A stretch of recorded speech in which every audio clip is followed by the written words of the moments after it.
Yeah, it is. No, it's not. I'm running this monkey farm now, Frankenstein! I know I'd go from rags to riches. Why, a 4-year-old child could understand this report. Run out and find me a 4-year-old child. I can't make head or tail out of it.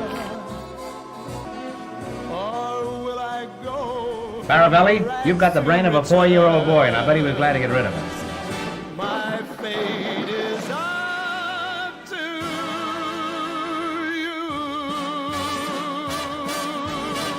Now I'd be shitting my pants if I was you. Hi, I'm not Kirk. Welcome back to YLS. We're doing top 100 scenes. I have no bearing on what's been going on because I wasn't here the last 2 weeks. So this is gonna be great.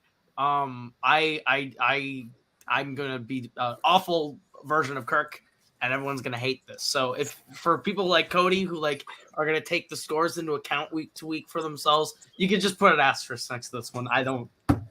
I hope you like it. Jack, how you been doing? You having fun? Are you winning? You winning, son? I came in second both weeks, so I'm happy. There you go. I'm proud of you. Better than I've been doing on the last. Do you think you're gonna win this week? I don't think I'll win, but I don't think I'll come in last. Or I think second or third is where I'll finish, but we'll see. Good to know. Cody, I'm guessing you came first the last 2 weeks then? Yeah. Okay. Yeah, that would be correct. Two things. One, yeah, Koho's here. We'll do the best we can. He's kind of like Kirk, a little grumpy, a little depressed, but overall, I hope he gets through this show fine. Overall, I just want to say something before it goes on the record because I want to be the person on the record. Aaron Judge's home run record does not count just for AL. Until the MLB removes Jerry Bonds' home run record, it does not count. Overall, I think this week, I think I'll lose this week because you're here, but I may win. Well, I don't know. Who knows? Who cares? We're going to be the energy for this episode because you look like somebody in like that's a burnout outside the high school. Tell me, hey, you want to try acid for the first time? Yeah, no thanks. Acid can be fun. Speaking of people who do acid, Jake Marangoni. How you doing? You winning this week? How you lose? How you doing? I don't know. I might have better chances now that you're hosting, but we'll see. I'm having fun. I really am having fun. I win every week by getting the greatest reactions out of everyone, not just on this panel, but also the people watching at home. So it's a win-win in ways. Kirk literally told you that he's going to tell some of your list that you can't talk about it because it's that bad. That was Cartel Supreme. If anything was shit later on, we'll get to it. So. Fair. And lastly, Scott, how do you feel about your chances at winning this week now that I am not Kirk?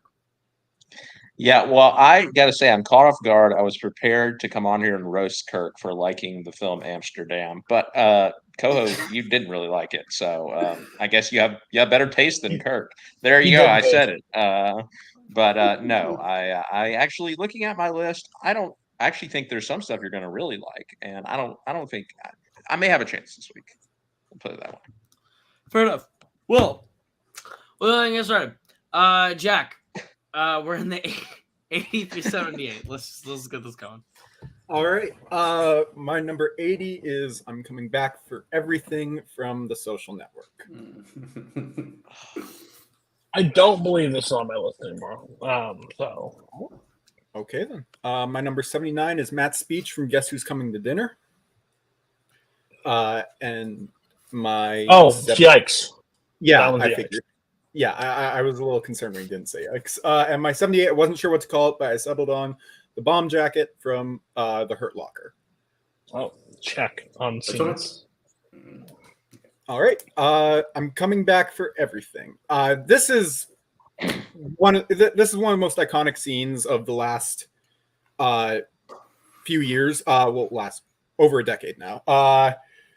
Andrew Garfield is giving the performance of his career in this scene specifically. Well, in the entire film, but in this scene specifically, when he just walks up to Zuckerberg slams the computer on the ground and gives honestly one of my favorite oh my goodness, I'm tired. It gives one of my just favorite lines in film. I'm coming back for everything. Such a great scene. And yeah, no, Garfield's great in it, and Aaron Sorkin's script is incredible. So yeah, my number 79 got Yikes, and my number 78, The Bomb Jacket from The Hurt Locker. This is easily my favorite scene in the film. It's incredibly tense. Jeremy Renner is giving a hell of a performance in this. Basically, in this scene, Jeremy Renner has to break a bunch of locks that are keeping basically a bunch of bombs attached to this one guy. And as time runs out, you realize he's not gonna be able to save the guy in time. And once it becomes clear that that's not going to happen, you are sweating almost as much as Renner is in this scene. It's incredible. The direction from Bigelow is incredible. Absolutely phenomenal moments in this film. Okay. Come back for everything. Social Network. I love this scene. This would be very high on my own personal list. I think this is Garfield's moment of the movie where he really gets to shine. I think he's amazing in it. I think that even Eisenberg getting to be very reactionary in this moment and like still be in that character is like really well done. Yeah, I think if you're gonna pick a scene from the Social Network, there's like one or two scenes you could pick, and this would be one of them. So good choice. Bomb Jacket. Sure. Okay. The Hurt Locker is a movie that I think is like good. I just watched it. I think this is like a good scene. I would never include this on a top 100 scenes of all time list. I think that's a little nuts. Feels like you made a list of movies that your dad likes and just went through and picked a bunch of scenes. So, yeah. Sure. 78's high. Cody, 80 through 78. What are we dealing with? What are we looking at? So it's close. Just to let you know, Koho, it's close with Jack. Jack actually found a list of like top 100 scenes, included some of his personal choices, but overall, they're all going to show up at one point. I love that he said that's his favorite scene from the movie. Like, what the fuck else would you pick? Anyways, on to mine. Number 80 is Excommunicado from John Wick 2. My 79 is Stephen the Irishman, the introduction to him in Braveheart. And the office party, Christmas party scene from The Apartment. Okay. Excommunicado from John Wick 2. I absolutely love this scene. There's probably only one in the trilogy that I actually like more. Excommunicado, when Ian McShane, basically he's walking through the park and like meets him at the thing and tries to discuss like what happens now, and he's like, the only reason you're still alive is because I make it so. And then everybody freezes and stares at him, and like he pauses the world, I say, and then he's like, you got 1 hour, and basically, and then Keanu says the most Keanu line of all time is, no matter how many, no matter who, whatever, I will kill them, all of them, or whatever. I'm like, yeah, that's Keanu being Keanu. And then he starts running. He calls in the thing, the whole like type in the code, or like sets the bulletin. Everybody's phone starts ringing, and him and the dog start running out. I think it's just like John Wick has always been in control of his own situation. That's the first time John Wick's completely out of his own. Like he has no more connections, nothing. That's all been cut away from him, and I think it's like a brilliant scene to end that movie. My 79 is Stephen the Irishman. I love this scene. I love this character, and I was trying to pick a thing because I think it's brilliant when he introduces himself to the group, and he's like, he basically is like, you're crazy, and he's like giddy and laughing. I don't know who I didn't look this up prior, but whoever plays Stephen, like the Irishman, I think is just a brilliant in the scene. He's like, it's back on my island. What, you mean Ireland? Yeah, it's my island. And he like talks to the guy. he does the whole speech where he like talks to the God Almighty because it's the only one equal to an Irishman that is able to talk. Like his equal is the God Almighty, and he just wants to go kill Irishmen. It's just like a crazy scene with him just like around all these people, and then he pulls a knife on the guy, and the whole thing about to come down. Brilliant scene. Best character from Braveheart, without a doubt.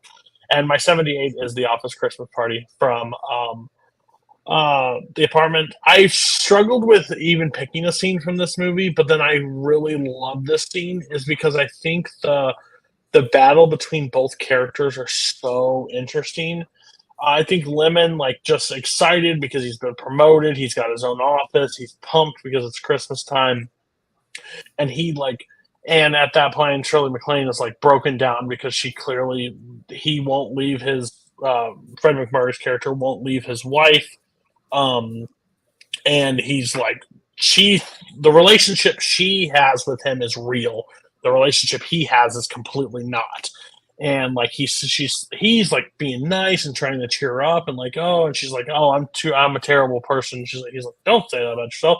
And then that the other secretary or other woman comes in and starts telling him about all the other women that he's been like, oh yeah, and that last booth in the Chinese restaurant, everything like she thinks is special about the relationship, and she just realizes she's just another number.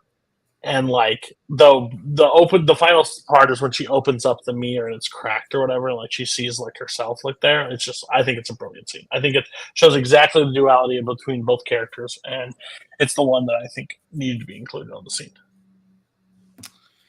All right, excommunicado, scene rules. I like this one a lot. I think that this is like a really, really cool like setup. And like I think 3 plays into this idea really well, so it's a good jumping off point. So a good pick. Stephen the Irishman. I watched because you sent me the clip today. You sent me the link today, so I watched it. And it's good. Good choice. I really enjoyed it. I think he's nuts, and that really plays into how good the scene is. And the office party from the apartments are always good. Always good. So yeah. Good choices. All right.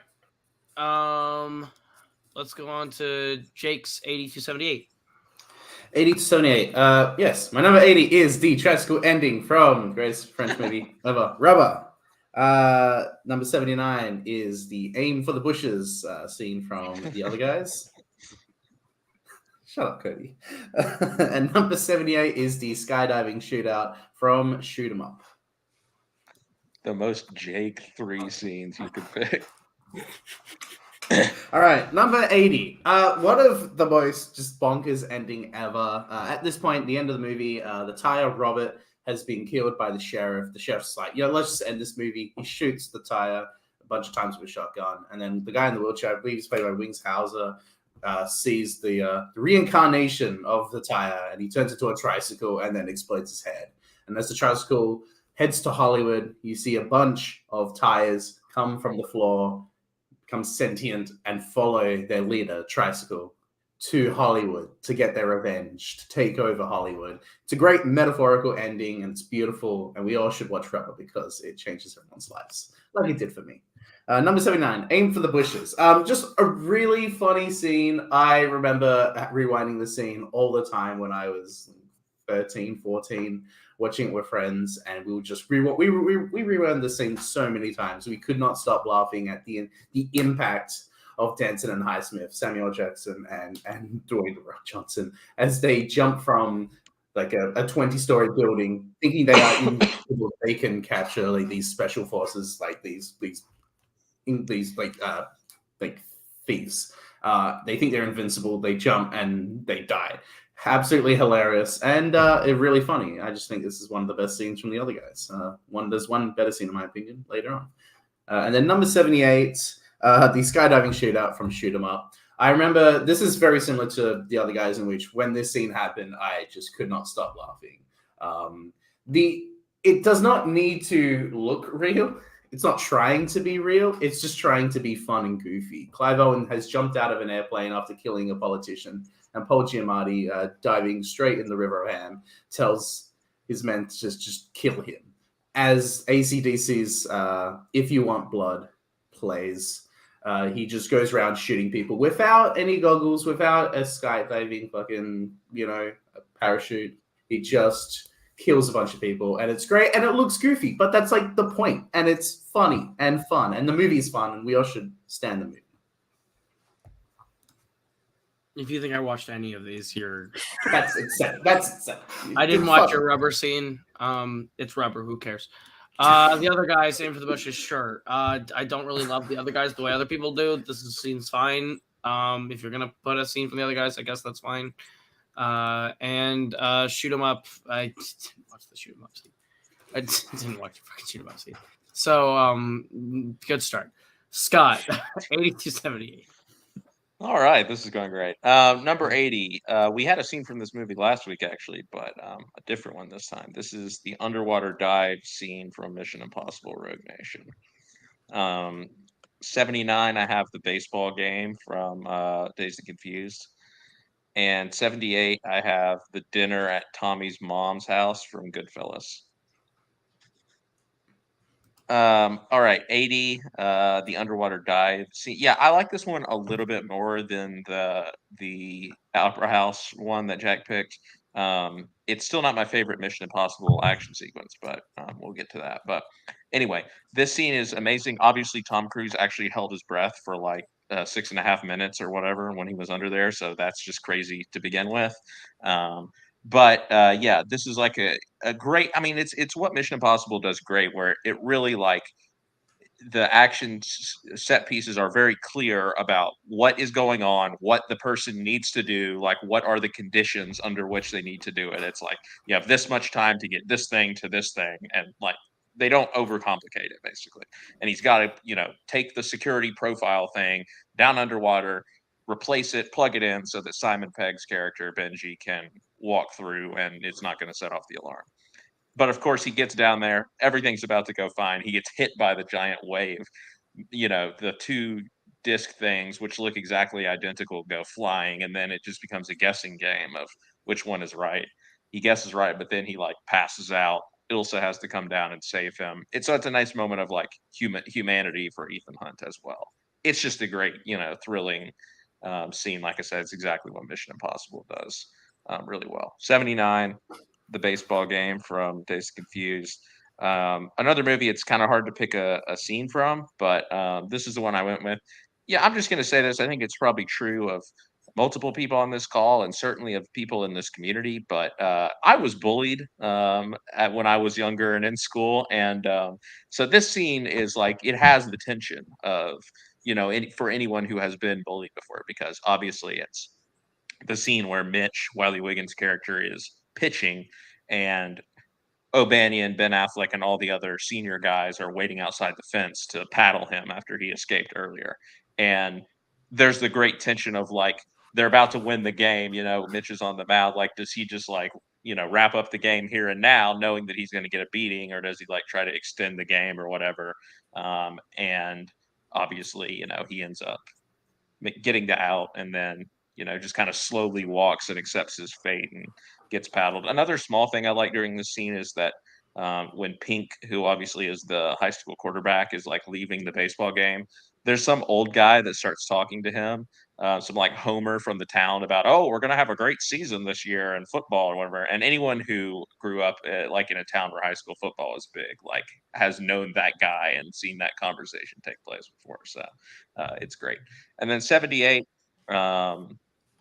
I had dinner at Tommy's mom from Goodfellas. Yeah, I love this scene because, like, it comes at a time. The context of it is great. It comes at a time when they've just killed Billy Batts, and like he's in the back of he's literally in the trunk of the car, and they pull up to Tommy's mom's house. And so it's like they're at their lowest, right? This is like you've seen like the dark side of the mob, this side that is not enjoyable.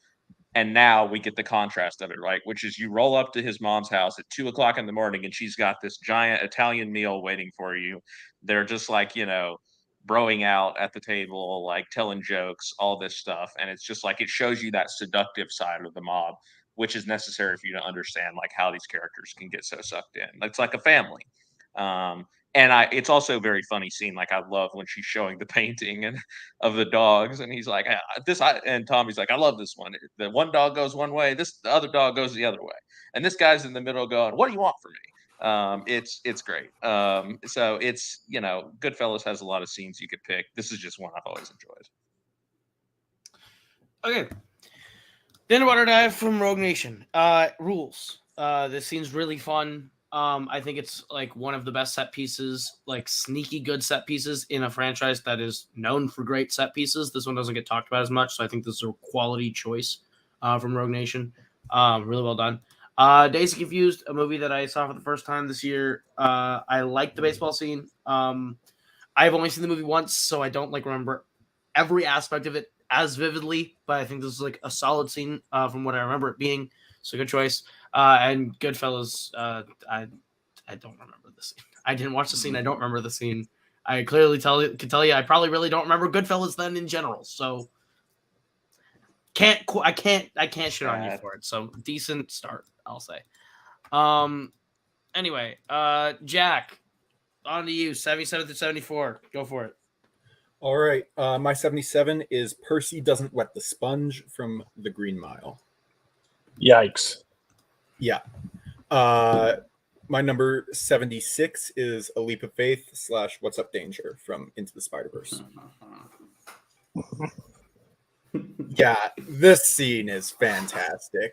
I'm sorry, but this is some of the greatest just animation I've ever seen in this movie, and this scene is my pick for just the best of it. This is the moment where Miles Morales becomes Spider-Man and finally is able to just accept who he is now, and he fully embraces his power, and it's just mesmerizing to watch. This is one of the greatest just scenes I've ever witnessed in a theater before. First time in a theater. It's truly incredible. I can watch the scene at any point in any day, and I love it. It's incredible. Nothing really to add. Yeah, What's Up Danger? I love this scene. I love this movie, but I love this scene. I think it's the crowning jewel of the movie. I think it's a great scene, a great moment. The music underneath it just really builds, and it just is that moment where Miles just kind of comes into his own. I love the scene, so I think this is a great choice. I saw reactions from Jake and Cody as soon as you said the words "What's Up, Danger" and Spider-Verse. So we're gonna go to Scott first. Thoughts on What's Up, Danger? Yeah, I mean, it's a great scene. Like, it's a very memorable scene from this movie. I'm not surprised that it came up. I do love the movie as well. Not my favorite Spider-Man, obviously. But I do, yeah. We'll hear about that. But yeah, I don't fault Jack for the pick. I'm trying to think if there's any other scene from the movie that I would pick. It's probably the one, right? Like, this has got to be the one. So good pick. Jake. Okay. I want to love this movie. I've said I've watched this movie once or twice a year, trying to love this movie. I just can't. It just isn't a film that I really connect with the way it connects with a lot of people. And you know what? I kind of envy that. But this scene gets talked about all the fucking time. It is a good scene, but I just kind of wish we were done with it. Everyone loves to talk about the shot where he's falling, but it looks like he's going up, the metaphorical, symbolic shit. And it's cool, but we need to just calm down. It's a cool scene. I do like it. It's a little chaotic with the editing. It reminds me of Ang Lee's Hulk. It uses the weird, split screen shit. I'd rather just watch Hulk, but yeah, it's a good scene. Yes, because nothing makes me more excited about comic book and the medium than a saturated green donut walking around on screen, voiced by an Australian who can't act. Cody, thoughts on What's Up, Danger? I knew it was going to be here. I made a lot of choices on my list overall, especially when I heard Jack was the final person that I just literally erased off my list because I can still talk about them. It's like the 30%. It's been in YLS forever. Like, I don't need to talk about that scene anymore. Same thing with this. Like, this movie, the bad thing about it is the hype that it got because it soured some people, or it's been talked about ad nauseum. I think it's a great film. I never even thought of a scene from it to include because I think, like, yeah, I think the overall movie is a spectacle to look at. One scene, like, yeah, it's just not it wouldn't be my choice. So, but I knew it was going to be here because Jack's here. So, All right, Jack, you're 75. All right, my 75 is America from West Side Story, the 2021 version. Yikes. Oh, Nice or yikes? Yikes. That's the first time cool. I've said it. So, but Yeah. Jack, you're 74. All right. My 74 is Paula's Revenge from Gaslight. This scene, classic Jack. this is incredible. I was not sure what to expect going into this film, but throughout the film, Ingrid Bergman is her character Paula is basically convinced that she's losing her mind, and it's horrifying to see the effects that it's taking on her as a person in this film.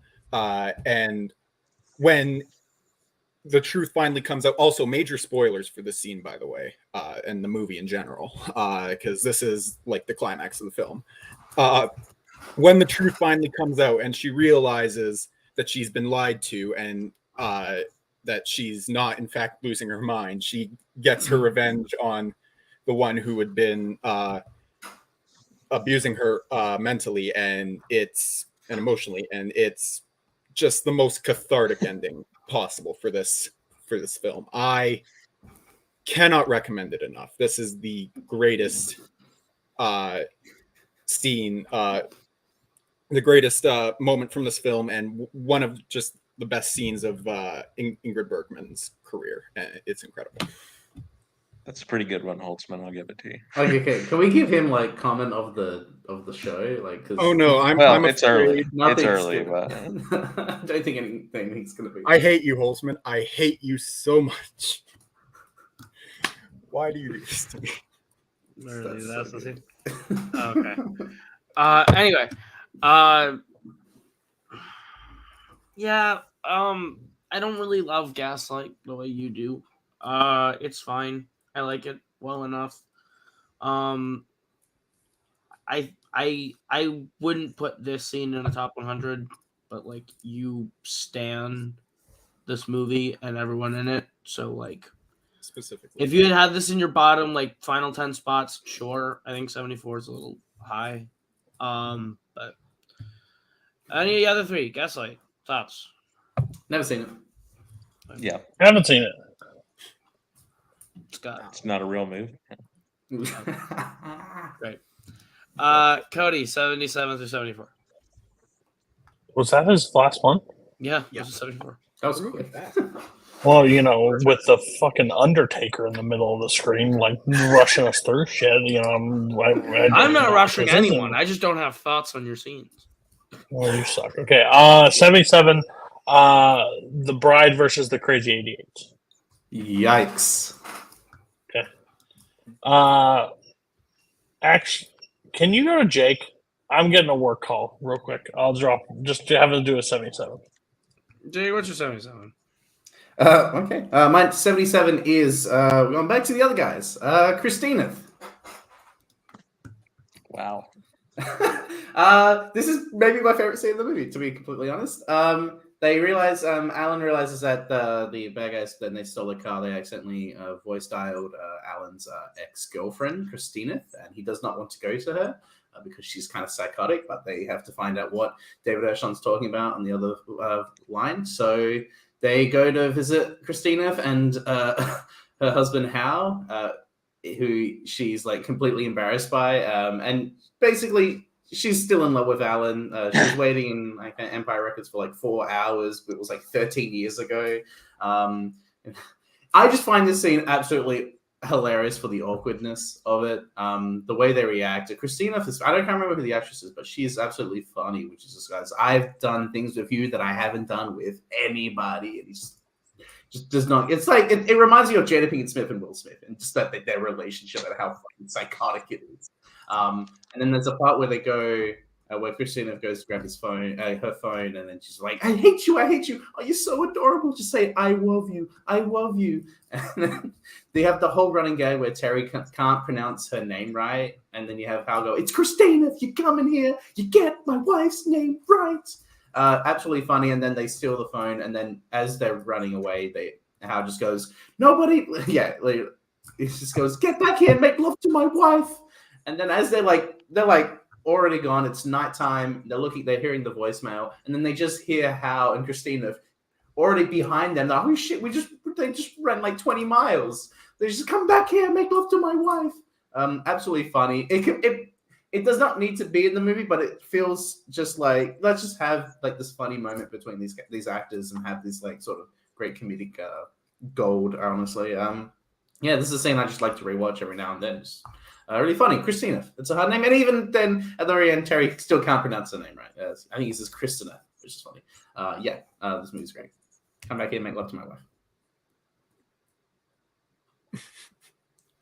The fact that design was just kind of fucking stupid. I'm not gonna lie. I think this scene's stupid. I think it's a bad scene. This is one of the jokes that I really don't like from the other guys. I'll be honest. Adam McKay, 50-50. He's like literally 50-50 for me.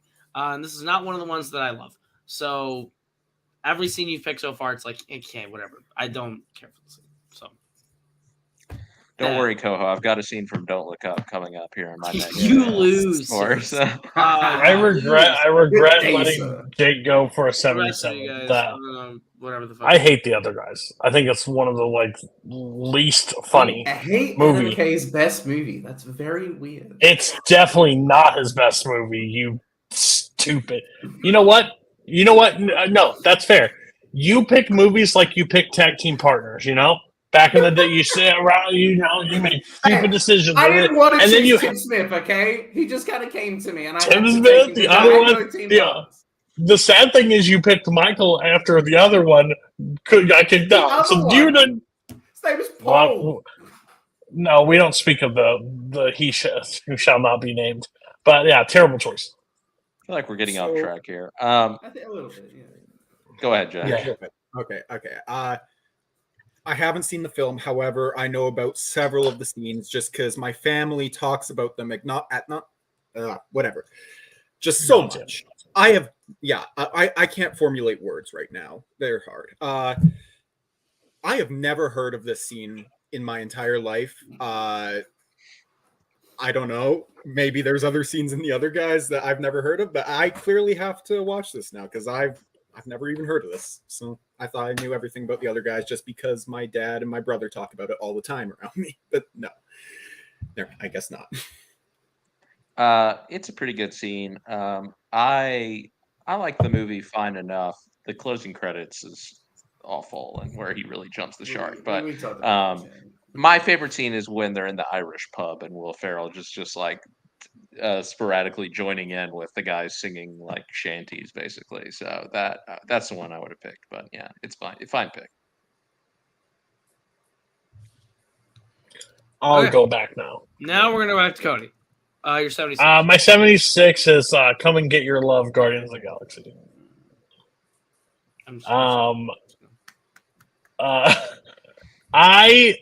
This is my second favorite MCU movie of all time, right behind, Spider-Man. But this scene, when this first opened up, the thing that got me into this movie is the soundtrack. And I love the music in it. And it just is it teaches you everything about Peter Quill, basically, when he's walking through and that music's playing and how he's able to dance through and he grabs whatever. Some trivia player will tell me what the rat's called, but he grabs it and sings into it and goes through it and goes and gets the orb. It's just a brilliant scene. It's exactly, again, I'll say all the things. It's a risk that MCU took at the time, and I think it just pays off because it shows it starts with sad fucking scene. And then this is the very next scene is just the big letters, him finding this orb and dancing his way through.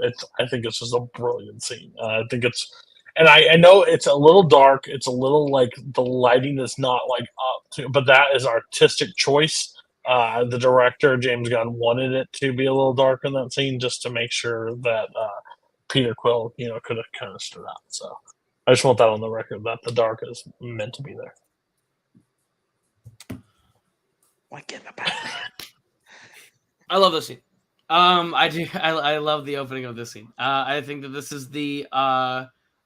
is my favorite sort of like character introduction of the whole second phase of the MCU. Like when it comes to meeting characters in phase 2, I think this is my favorite one. Where it sets up exactly who Peter Quill is. It's a great needle drop. The music just is perfectly just timed out with him dancing through Morag. I love it. Great choice. Everyone else on Coming At Your Love. I like the scene.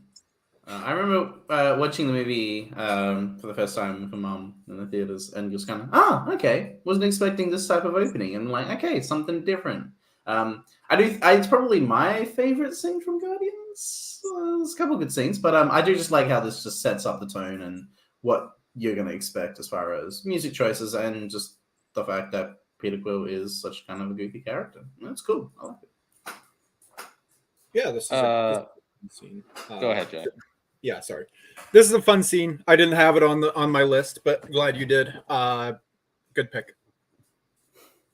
I don't really care about this movie, so I only know the scene because it like comes back in Endgame, I guess, which I actually enjoy. So I don't really have that much to say. Cody 75. I hate Scott. But overall, my 75 is Celia tells off Albert from The Color Purple. Basically also known as the Thanksgiving scene from The Color Purple, where they're all sitting around. And I said this to Kirk, like, Whoopi Goldberg like goes through this phase of like, can't you really act or can't? Like, this is like a perfect, like, yes, she can if she's given like the right material. And I think this scene is absolutely incredible because you watch this entire movie of her be like belittled, beaten, taken from her, and moved in with this guy and as a young age and has to like have all these children with him and like doesn't get any choice in the matter basically. And then she just literally just sits across from the table and like says everything that she feels about him all at once. Like you're an awful human being. Like you're garbage. Like just runs him down. And she's like, and all the guys were like, you better watch your mouth. Nope, will not. And like you guys were, and like she goes to her kids even at one point. She's like, you guys are awful children. Awful. You tried my patience. It's basically at her breaking point where she just finally just said what she wants to. And then Albert like gets up and like starts like coming back at her and saying like, you're a terrible cook. The house is dirty. You're no good. My first wife was better than you. All that stuff. And like she puts a knife through his throat. It's like, say another bad word about me and I will kill you dead. Like basically at the table. And then it's her basically escape. And like she leaves him in the back of the car and she's gone for good at that point. But it's like it's an absolutely just brilliant scene of her just like, you see a character for 2 hours just completely get destroyed mentally and physically by the situation she's put in, and then she finally finds her voice again. I think it's an absolutely brilliant scene, and I wanted to include it because it's a scene I don't think a lot of people even talk about or even mention. Like Color Purple gets like, oh yeah, it's Spielberg's movie, but like no one really talks about it in everyday film. So yeah. Yeah, okay. This is another one that I watched because you sent me the link. Again, I probably wouldn't have. See, everyone should have took notes. Send me your scenes, but then again, Cody had the advantage. No one knew except Cody that I was hosting. But I advantage. Good scene. I have never seen The Color Purple.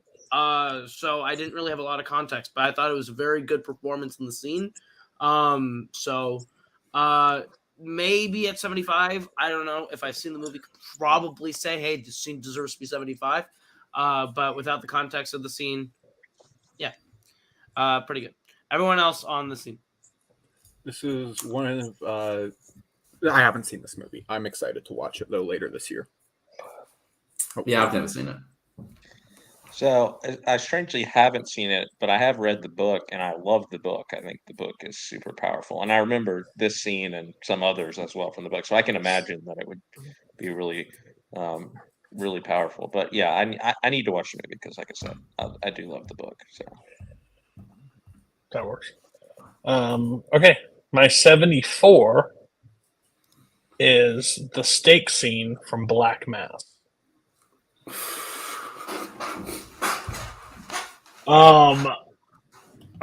So crime, gangster, mob, my kind of movies. I don't feel like this movie gets any of the appreciation I think it should.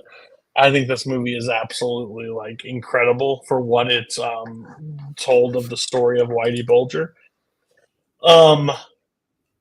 This scene is Johnny Depp's best acting performance to date. And I'll stand by it. I think there are other roles that he does a really good job in.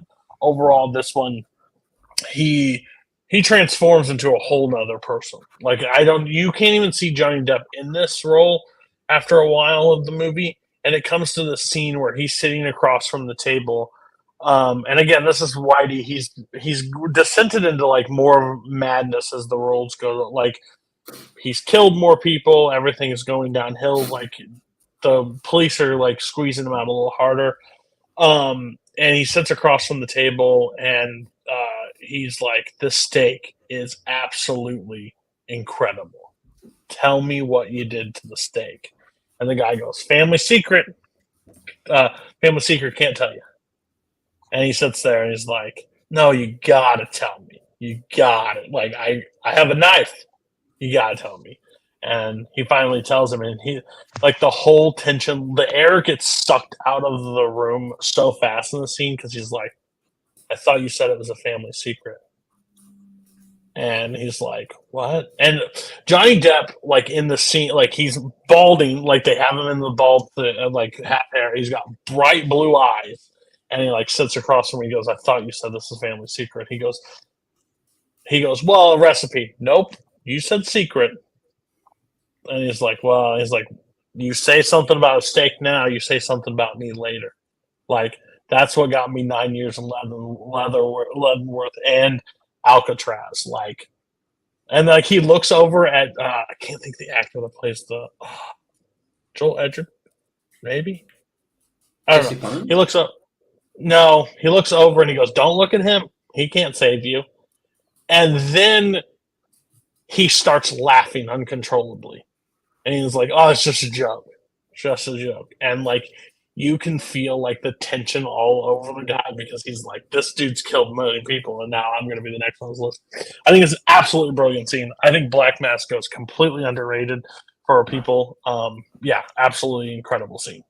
Incredible scene. And they used it in the trailer, which I really wish they would have used it in the trailer because it's better in the film. I didn't get a chance to watch this one, but you sold me on the idea of how this scene would be cool. I have never seen Black Mass. Can't really comment, so no points for or against. Anyone else seen this one? No. I have not seen this, but I have no interest to. I've heard mediocre things about it, and I've heard that Johnny Depp in the movie is Fat Nosferatu. So I need to see it. I haven't seen it. To be honest, I didn't know anyone had seen this movie. So today I learned something. Thank you, Cody. And the fact that you talk shit and not you, Jake, and you have Venom on your list and Robert. Please shut the fuck up. Okay, thank you. Yeah, but no one in Venom looks like Fat Nosferatu, so. Venom. The movie looks like Fat Nosferatu. Jack, have you seen Black Mass? The movie. I said no. Okay, cool. All right, we're on to Jake, 76 through 74. Because you already did your 77. All right, 76. One of the best endings to a comic book movie ever. When I think of, the emotional resonance, and the power, and the sort of the arc that a character goes through throughout the movie. I'm talking about Spider-Man 2's ending. Cool. I was expecting 76. Wow. Well, there's 13 more Spider-Man scenes. This is a very powerful scene. Mary Jane has left John Jameson at the altar, realizes that she is in love with Peter Parker, who she now realizes is Spider-Man. Peter has this whole conversation before where he says, we cannot be together because of my enemies, because it is too much of a threat. We cannot be together, even though they both love each other. And so Mary Jane makes the choice to leave John Jameson at the altar and just stand outside his doorway in his apartment and says, we shouldn't be half of ourselves. You know, I want to take the risk with you. I love you. And then Peter just says, thank you, Mary Jane Watson. And then they kiss and they finally are together after like basically 2 whole movies. They finally confess their love for each other and you finally feel something for him. And then you hear the sirens and then you realize he's still Spider-Man. And then Mary Jane says, which Michael has put in the comments, go get him, Tiger. And finally, he has balanced his life as Spider-Man as Peter Parker. He goes out, becomes Spider-Man, swings through the city, the cops, and you see the American flag. Awesome. You have the Danny Elfman music, which is just beautiful fucking score. And then you'd think that'd be the last shot, but no, it just slowly zooms in, slowly hands in onto Mary Jane, who's just watching outside the window, knowing that this choice has now impacted their lives until the next movie, until when crazy shit even happens in that one. But just the fact that Raimi was like, we're going to end it not on this visual spectacle like he did the first movie. We're going to end it on this just emotional, this moment with Mary Jane and just realizing that, have I made the right choice? I just think it's an absolutely beautiful moment that a master like Raimi would have made. Yeah, it's a good ending. Good ending. It's a good ending. I like Spider-Man. I just went through. This is my essay, and you just like destroyed it. It was my masterpiece. Well, your masterpiece is about an A-. Spider-Man 2 is it's pretty good. It's a good ending. Yeah, Go Get 'Em Tiger is pretty good. Dunst is a pretty shitty actress, but she's pretty okay in this one. So good for her. Bold choice ending the movie on her acting. Could very easily have gone super badly, but it turned out okay. Everyone else on the ending of Spider-Man 2? Amazing choice.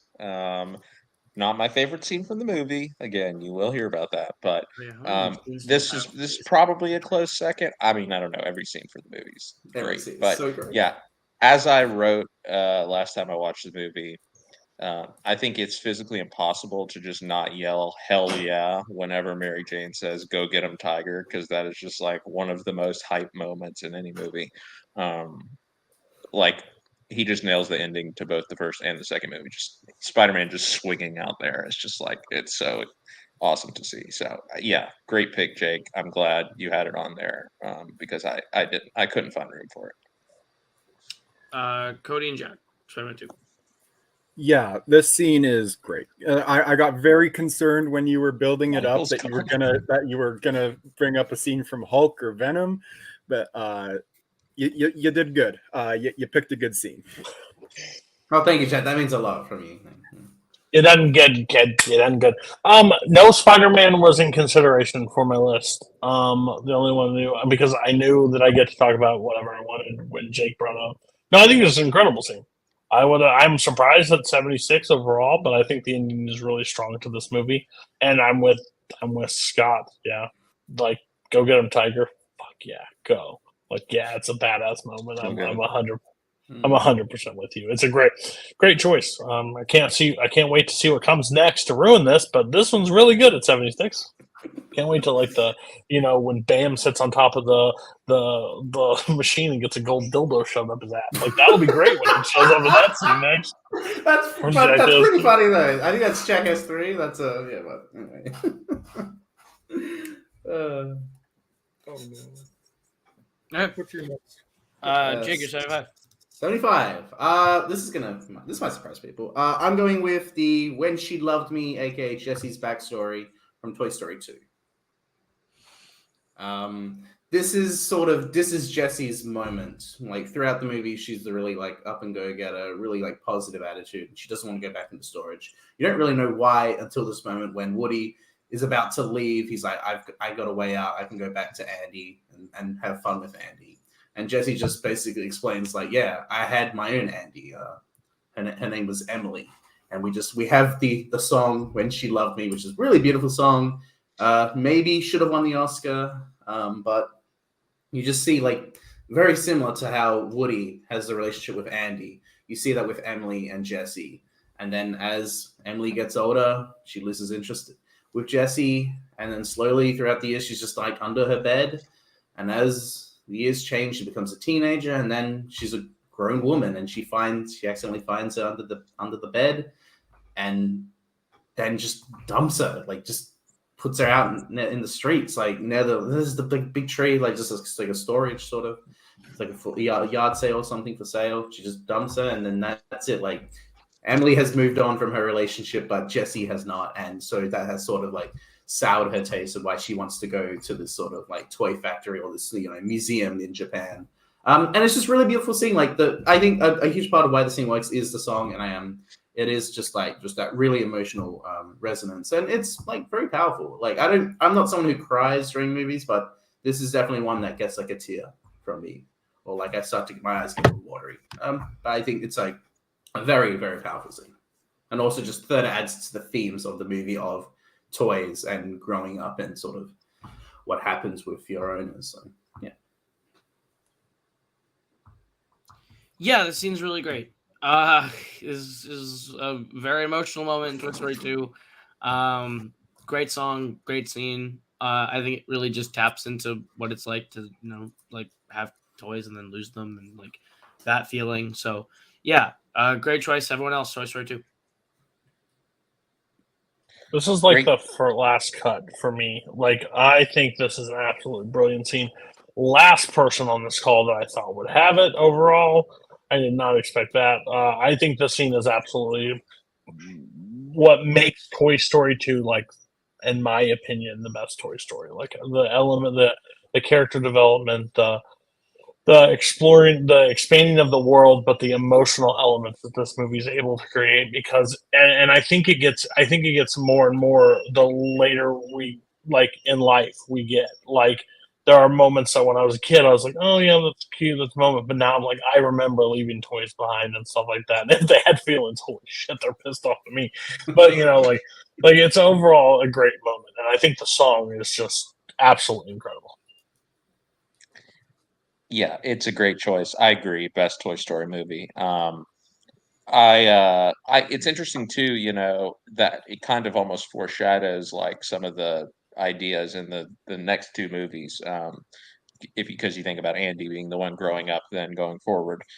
So it kind of gets at some of the like fear and anxiety and everything that you feel and the toys feel and everything about what's going to happen when Andy, grows old, gets too old for them, basically. So yeah, great choice. Yeah, honestly, solid choice. If I had seen this movie within the last couple of years, maybe I would have included this scene on the list, because if you're going to include a scene from this movie, this is it. But it's been a while since I've seen the film. But yeah, no, and absolutely should have won the Oscar for Best Original Song, but that's fine. Who cares? Yeah. Phil Collins. Oh, well, I actually care then. Yeah. You be in my heart. All man. right. 74. Okay, so definitely I'm going to lose people with this one.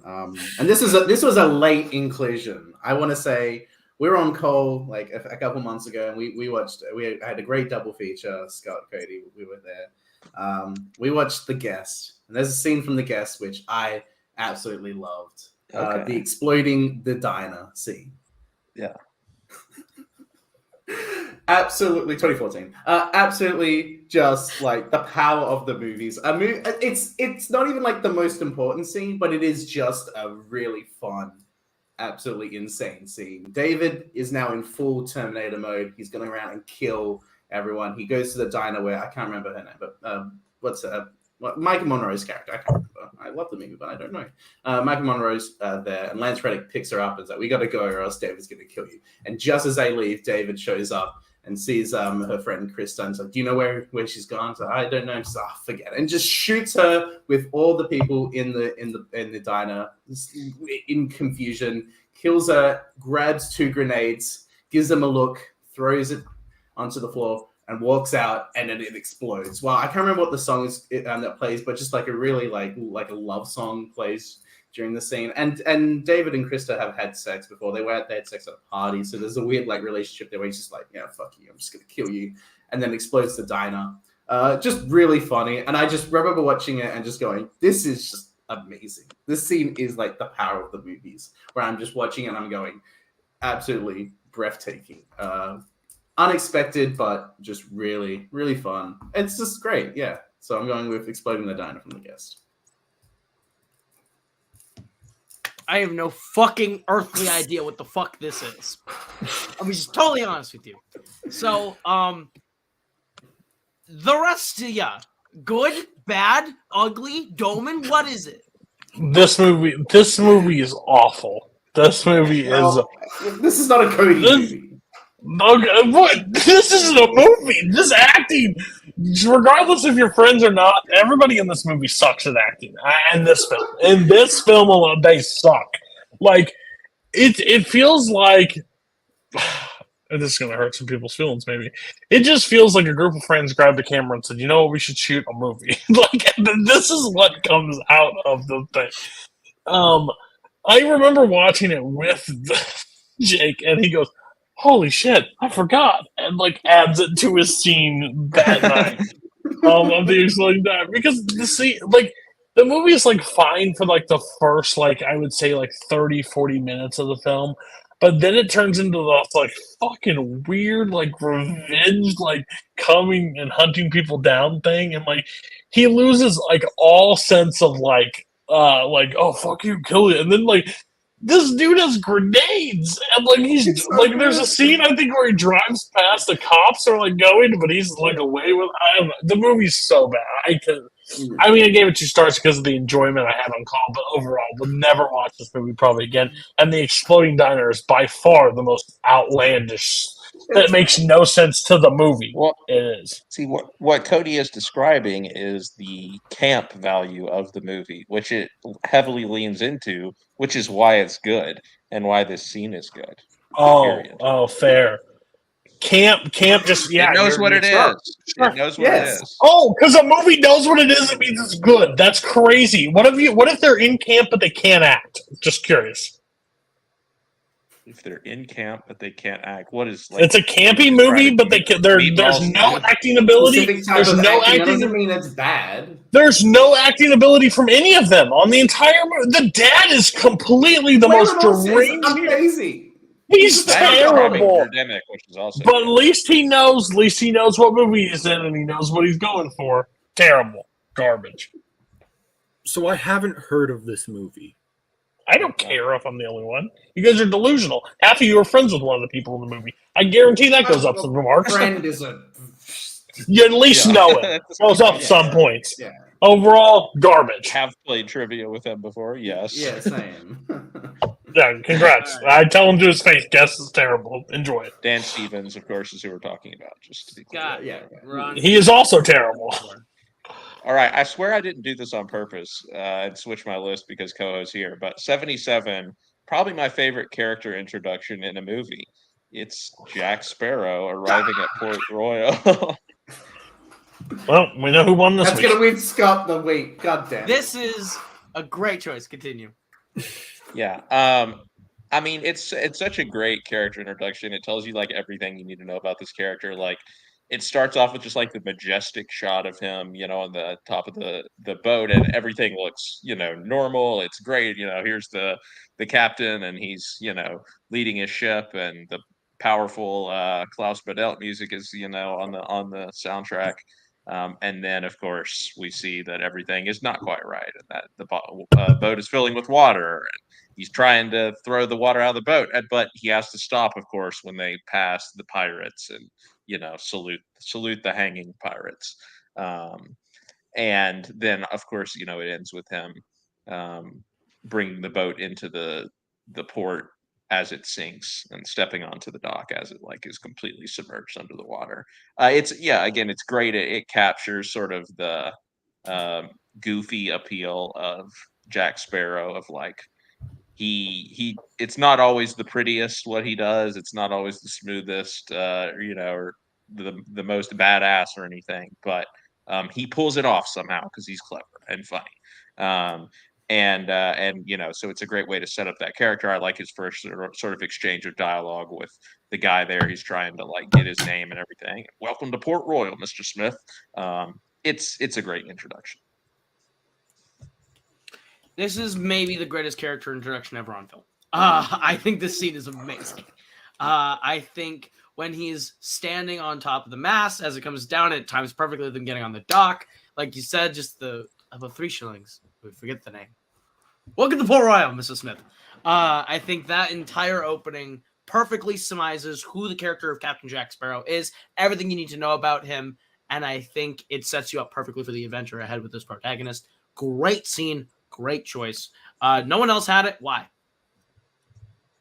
I like this movie, for the record. I think this movie's fun. This is great. And this is a great introduction. It's just one that I just don't think of. And also, I had 100 other scenes that I really love, and I just decided that I wanted to go with those ones. But this is a great scene. I just think the visual gag of the ship sinking as he goes, it's great. So, not the scene I would pick from the film. Not my favorite from that film, but it's still a great introduction scene. Good pick. Wouldn't be on my list. I considered it. There's a lot of choices from these that you can choose from. Would not be my choice from this movie, but I didn't choose anything from the trilogies. So that's I know. But being around you and running a show with you for 3 years, we've talked about this ad nauseum. Sir. Fair enough. All right. Jack and Jake, you guys talk about it yet, or did I just blank? Yeah. You blanked out. How delusional are you? You can't even hear people talking at this point. Listen, Jake, go participate. How do you watch movies? Jake says something about a Spider-Man ending. All right, 76. I have the ending airport scene from The Killing, the Stanley Kubrick masterpiece. Yes, this is probably the greatest heist film ever made, in my opinion. It's absolutely incredible, and this scene is, amazing. You think that they're out of the woods. Obviously everything has gone to hell, and yet here we go. Sterling Hayden, he's got the money. He's got, going to the airport. This is the last step. He's going to get away with his girl, and it's all going to work out exactly as he's intended. And then something small that they could have never planned for starts to get in the way, and that's the luggage person, right, saying, oh, you're going to have to check your bag, we're going to have to check the bag, it weighs too much, we can't put it on the plane, which is something that everyone's experienced even in today's day and age at airports. And so it's great to see something so practical and realistic all of a sudden complicates this master plan. And eventually they get it out there on the his desperation comes in. Sterling Hayden's desperation. This is the first time in the movie where we really see him sort of lose control because he's so in control most of the time. And then of course we get it out there on the tarmac. It's being driven over to the plane, and the little yapping dog, big spoilers here, knocks it off of the car. It opens and the money flies everywhere, and just that image of the money flying all over the tarmac is just incredible. It also epitomizes why I'm not an animal person, because you never know what those things are going to do. They're completely unpredictable. And also the last line is amazing, of them just walking out of the airport, the police coming right after them, and his wife says to him, what you need to run. And he's like, well, what's the difference? Because at that point, he doesn't have the money. So, just turn yourself in at that point. And it's a great sort of cynical, like bit of dark comedy to end like what I said is like one of the greatest heist movies of all time, if not the greatest. Yeah, The Killing was a movie that I enjoyed. A lot of people told me that I would like adore it, and I didn't feel necessarily that way about it. But I do like the ending. I think the ending is actually really well done. So solid selection. The rest of you guys, the ending of the Killing. Great ending. Great movie. I recently rewatched this for a pod, and it's just like just reiterates why this movie is fantastic. And if we ever did the wireless top 10 movie heists, I definitely would include The Killing now on a rewatch. And the ending's great. This stupid ass dog just ruined everything, and just the way Sterling Hayden just like acts, and he was just like there's nothing with it. Like so, it just walks out and he's like, yeah, it's over. Really great ending, and that was done because of the Hays Code, where they was like, we can't reward thieves by winning. We have to have this sort of ending to show that crime doesn't pay, I guess you could say. Yeah. I've never seen the movie.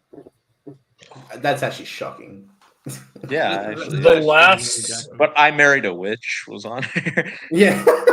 Look, that's a great movie. I don't know what to tell Watch you. different. All I would say is that dog would not make it off the airport. Like at all. Like I've said it before. I'd have killed that dog. There's no question asked. I do not care. That is one of those like. I've never been more mad at the dog in my entire life watching that movie. Like, you son of a bitch! Like, it's so bad. But yeah, great movie. Great. I mean, The Killing. If you haven't seen The Killing, yeah, it's a quick watch. It's great. It's fantastic. So it's one of his best. So good choice. Yeah, it's like 80 minutes or something. Yeah. So good. All right, 75. I have another ending. This is from the movie Wild Rose. Yeah, this is another movie kind of like what was the movie last week? Oh, Dark Waters, where I'm like I just want to beat the drum for this movie to get more people to watch it. But basically, this is a movie about a young woman in Scotland played by Jessie Buckley. Her name's Rosalind, and she gets out of jail at the start of the movie, and she wants to resume her dream of being a country singer, but she has 2 kids to take care of, and the whole jail thing is kind of seen as, well, now that you've done this, you need to like come to terms with reality. You're not going to move to Nashville. You're not going to become a country singer. It's not going to happen. And so the rest of the movie is about her trying to sort of balance these two, her responsibilities with her family and the dream that she has of being a country singer. And eventually, again, more spoilers, but she does go to Nashville. She realizes that this is not exactly what she wants, and that what she wants is back at home, and it's with her family, even if it means she's not going to, be a successful country singer. And the final scene is this kind of almost fantasy-like scene of her, but it's, we're supposed to believe it's real, of her at the Grand Ole Opry, which is like the one honky-tonk bar in Scotland where she would always sing. And the crowd is packed, and she's playing her own solo show. And she sings this song called Glasgow, which, if we're talking about songs that should have won the Oscar, I mean, it wasn't even nominated. It's ridiculous. Mary Steenburgen actually wrote the song, which is really random, but it's a beautiful, stunning song. And it takes on so much more meaning when you see the movie, because the lyrics of the song are like specifically about the journey that Rosalind goes on. And it's such a powerful scene. I definitely cried the first time I watched it. Her kids are in the crowd, like her mother's there. Julie Walters plays her mom and is really great. Bob Harris, who's like the BBC country DJ, he's there. Sophie Okonedo, who plays a huge role in the movie, her character. Like, it's like everybody has come together, and they're now watching Rosalind sing, and she's kind of gotten to have the best of both worlds in a way. And so it's a really happy, like, crowd pleasing ending. But it's one of those examples of a movie that really truly earns it, because the journey that it takes the character on is super realistic and hard. And Jessie Buckley is so amazing in this movie, and should have won everything, but she really plays all sides of this character. You don't fully like her the whole movie, but you come to understand her by the end. And watching her journey is pretty powerful, especially in the context of this song. Wild Rose is a movie that I have not seen since 2019. I remember thinking it was fine. I remember the ending being my favorite part of the movie. I don't know if I would include this on a top 100 list, but it's like I get how much you love the movie, so I can give you like a pass on that. I will absolutely back you up. Glasgow should have been nominated for the Oscar. It's not my personal winner that year, but it is a great song, and certainly better than the one that did win. Still love Elton John. Still love that song, but Glasgow. Oh god, yeah. Jake, thoughts on Wild Rose? I really need to see this movie. I've heard people tell me to see this, and I just haven't really got around to it. And this is sort of when like the hive of Jesse Buckley sort of came from this movie. So Yeah. I gotta get to it. I definitely will. I hope soon-ish. Yeah. So, would you believe me if I told you I had never seen this movie? Yeah. Yes. So besides the now almost 5,000 viewed episode of the Round Table that's on the channel, thank you. Shout out India. Thank you so much. RRR. We're going to be doing more Indian films. No, I'm just kidding. But overall, this was supposed to be on the first episode of the Round Table. There was an episode prior to the one that we shot first, and this was Scott's first pick. I watched it. It took 17 months, probably only 3, but to schedule that thing, so it never happened. I like the ending. Would it make my list? No, but I'm upset that I never really got to talk about the movie. I overall enjoyed it a lot. I think it's such a. It's kind of like touches into like kind of the like music that I grew up around and stuff. So it's like stuff that I found really enjoyable of it. So I think the ending is really brilliant in this film. So yeah. Also, go check out the Round Table. New one coming out in 2 weeks. That's a good one. Scott, you're 74. All right, let's do one more ending. Let's do one more 2019 ending, actually. Uncut Gems. Do I hear Maybe. you? God damn it, Jack. Know your list. Know your own list. I need you to know your own Like, list. how far? Not a yikes. Not a yes, okay. All right. All right. Yeah, I mean, this movie's amazing. And everyone, knows the ending, and Howard watching the end of the basketball game with everyone trapped there in the little glass booth. And I think maybe one of my favorite moments in the movie, maybe my favorite moment in the movie, is after he wins the bet, and it's clear he pulled it off, and he's celebrating everything, and there's just like a shot of Eric Bogosian, his face, and he just has this look on his face of like he's disgusted with him, but he cannot help but like crack the slightest like grin, even though he's like locked in this thing, he's in this situation, but he like gives like this slight smile. His face just cracks a little bit, and that's how we feel about Howard the entire movie. It's like this guy is morally reprehensible. He's a terrible person, but like you can't stop watching what he's doing, and part of you still wants him to get away with it, even at the end after he's alienated everyone. And of course, you do think he gets away with it for a brief moment, and then the door opens and bang. And that's one of those moments. If you saw the movie in a theater, which I did, it's like, and actually, I had the benefit of I watched it not in a theater the first time, and so I knew what was coming the second time, and I couldn't wait to hear like the reaction and the gasps and everything for people, because it's so sudden when he just gets iced.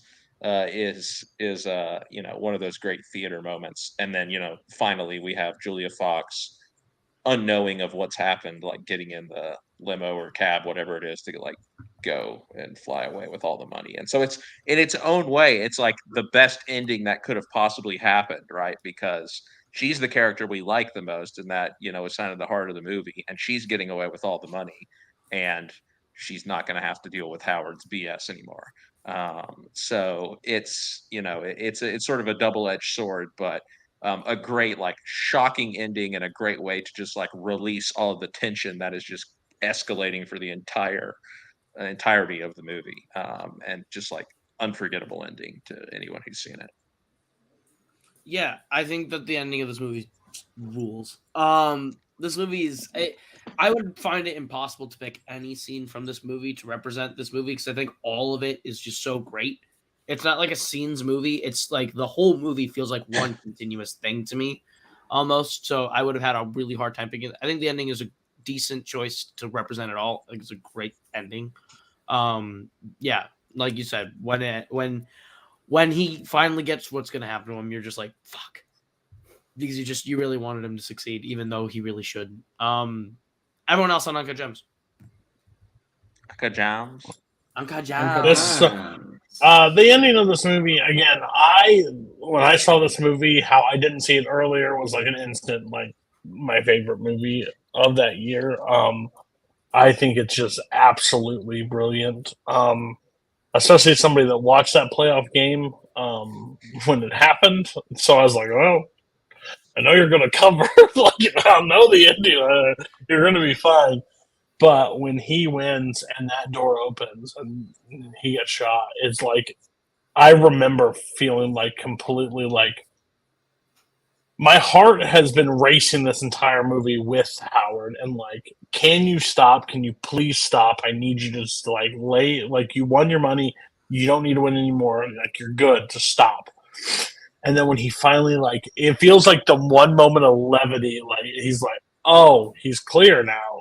And the guy comes in and shoots him straight in the face. It's just like, and I felt like the wind, like, completely knocked out of my sail. Like, I was just like, wow, this movie's incredible. like, because if he would have got away, like, if he would have paid off and did everything, that man's just going to continue the same life that he's already in and everything. And the only way out was that. And like, that was crazy. Like the way the movie, I think it's brilliant. So great choice. I kind of pissed on it and put it on my scenes, but no, like, good choice. I like Uncut Gems. And the ending, at the time, I just didn't really like get with the ending. I didn't really like the choice that the Safdies made with Ratner, with Howie. But as I think about the scene more, and as the years have gone, I've thought about like it makes the most sense for the movie to end with his death.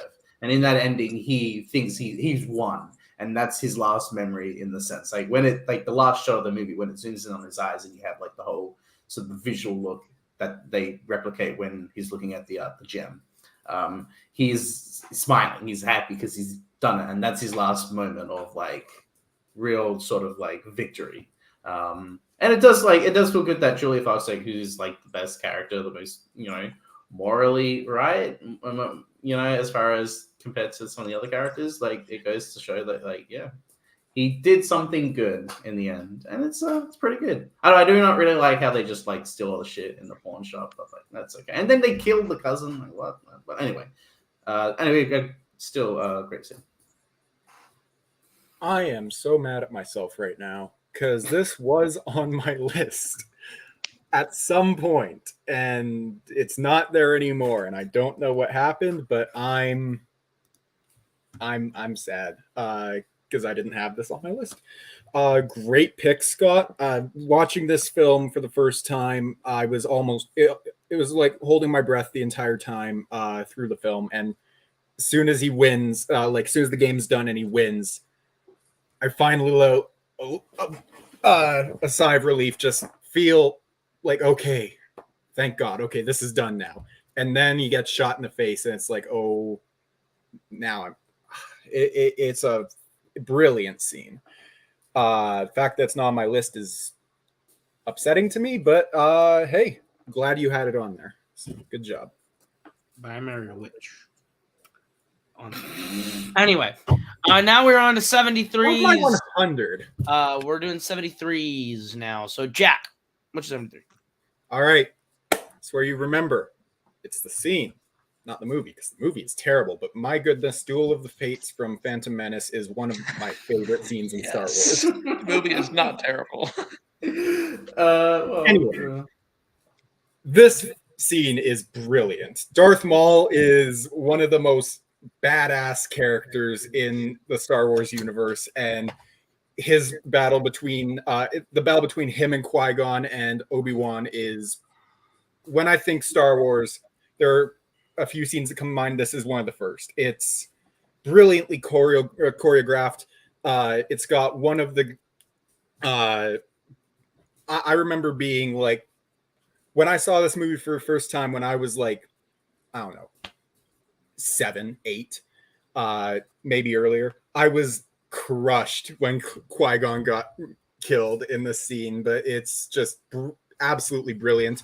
How the rest of the movie isn't as good as the scene, I don't know, but you know, I don't know about that.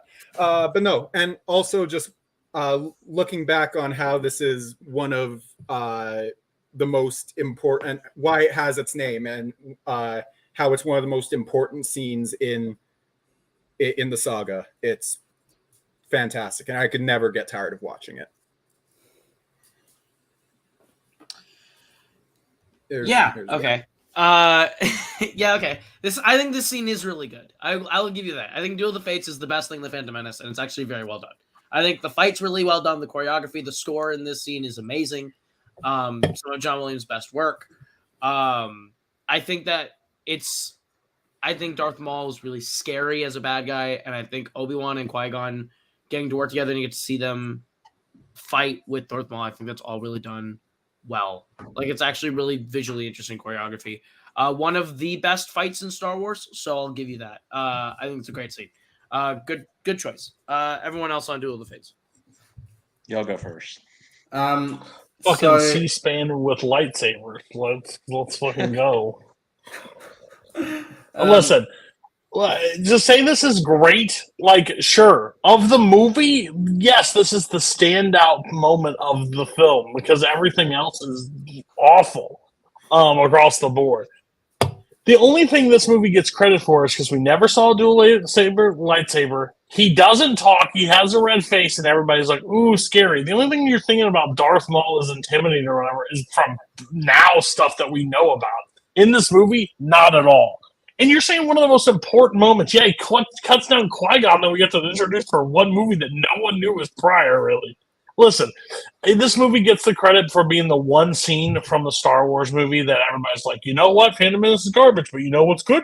Duel of the Fates. Yeah, thanks John Williams for creating a great score. And there's better lightsaber fights to come. And no one has a dual... And no one since Maul is able to have a double-bladed lightsaber. Why the fuck's that the situation? Never explained. Garbage. So my lawyers have advised me that I'm not allowed to use certain terms when I'm describing how I was able to watch this, how I was watching this movie. But let's just say I was in an altered state of awareness when I rewatched this movie this year. And it was kind of awesome in the last 30 minutes. The whole Duel of the Fates shit was like pretty fucking great. It is also kind of interesting. The reason why it's called Duel of the Fates is that this is the battle for Anakin, like his fate. Because if Qui-Gon lived, then he wouldn't go to the dark side. Like, no, really? It's pretty fucking cool. I didn't need to be on hallucination drugs to know that shit. Thanks for that. Alleged, that's my lawyers have not told me what I said. Sorry. On whatever altered state. Altered state awareness. And I mean that the whole sequence is fun to watch as is like this is Sings. Like Jack makes a good point. We're not talking about the movie. Movie fucking sucks. I think it's terrible. Jar Jar's stinky poo poo. But I do think the Duel of Fate stuff is pretty great, and yeah, we should just respect that.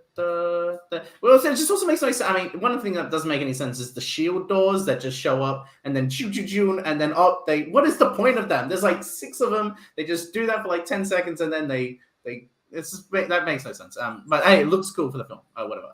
But yeah, no. And there's the part where Obi-Wan fights after Darth Maul's killed. Qui-Gon, where he just like goes batshit insane at him. I thought that scene was pretty good. A good moment. But yeah, Duel of the Fates, the battle for Anakin begins.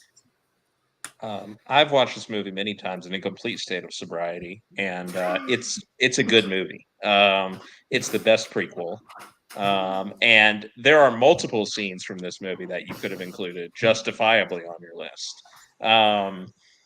This scene is great. I mean, it just straight up is. How about the part where they're just like standing across from each other, like waiting for the shields to go down, like, and it's just like so tense. Everyone talks about like the music and the lightsaber part of it, but that's like a great moment where it just sort of like stops, but it's still equally suspenseful. This movie gets way too much hate. This scene is great. You could have also picked the pod race, and that would have been completely justifiable. Now this is YLS. Pause. I don't care who fucking show this is. You have the audacity to come after certain movies in MCU, and you're saying the fandom is your judgment of films just went from like here that I can respect to the bottom of the pit. That is garbage. I'm not at the bottom. Different times, franchises. You can be tied at the bottom, Jack. Compared to the 2010s when the MCU took over and has changed the idea of blockbuster filmmaking. I will admit.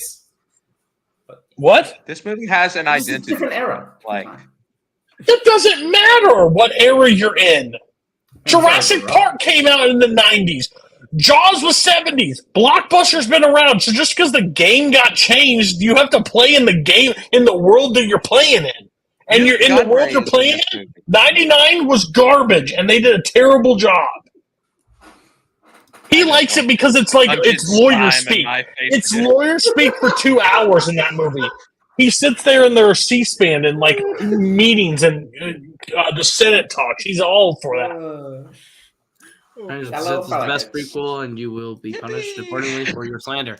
Cody, number 73. The shipyard scene from Batman Begins. Nice. Batman Begins is my favorite Batman movie. I love the origin story, and I love the elements inside this scene.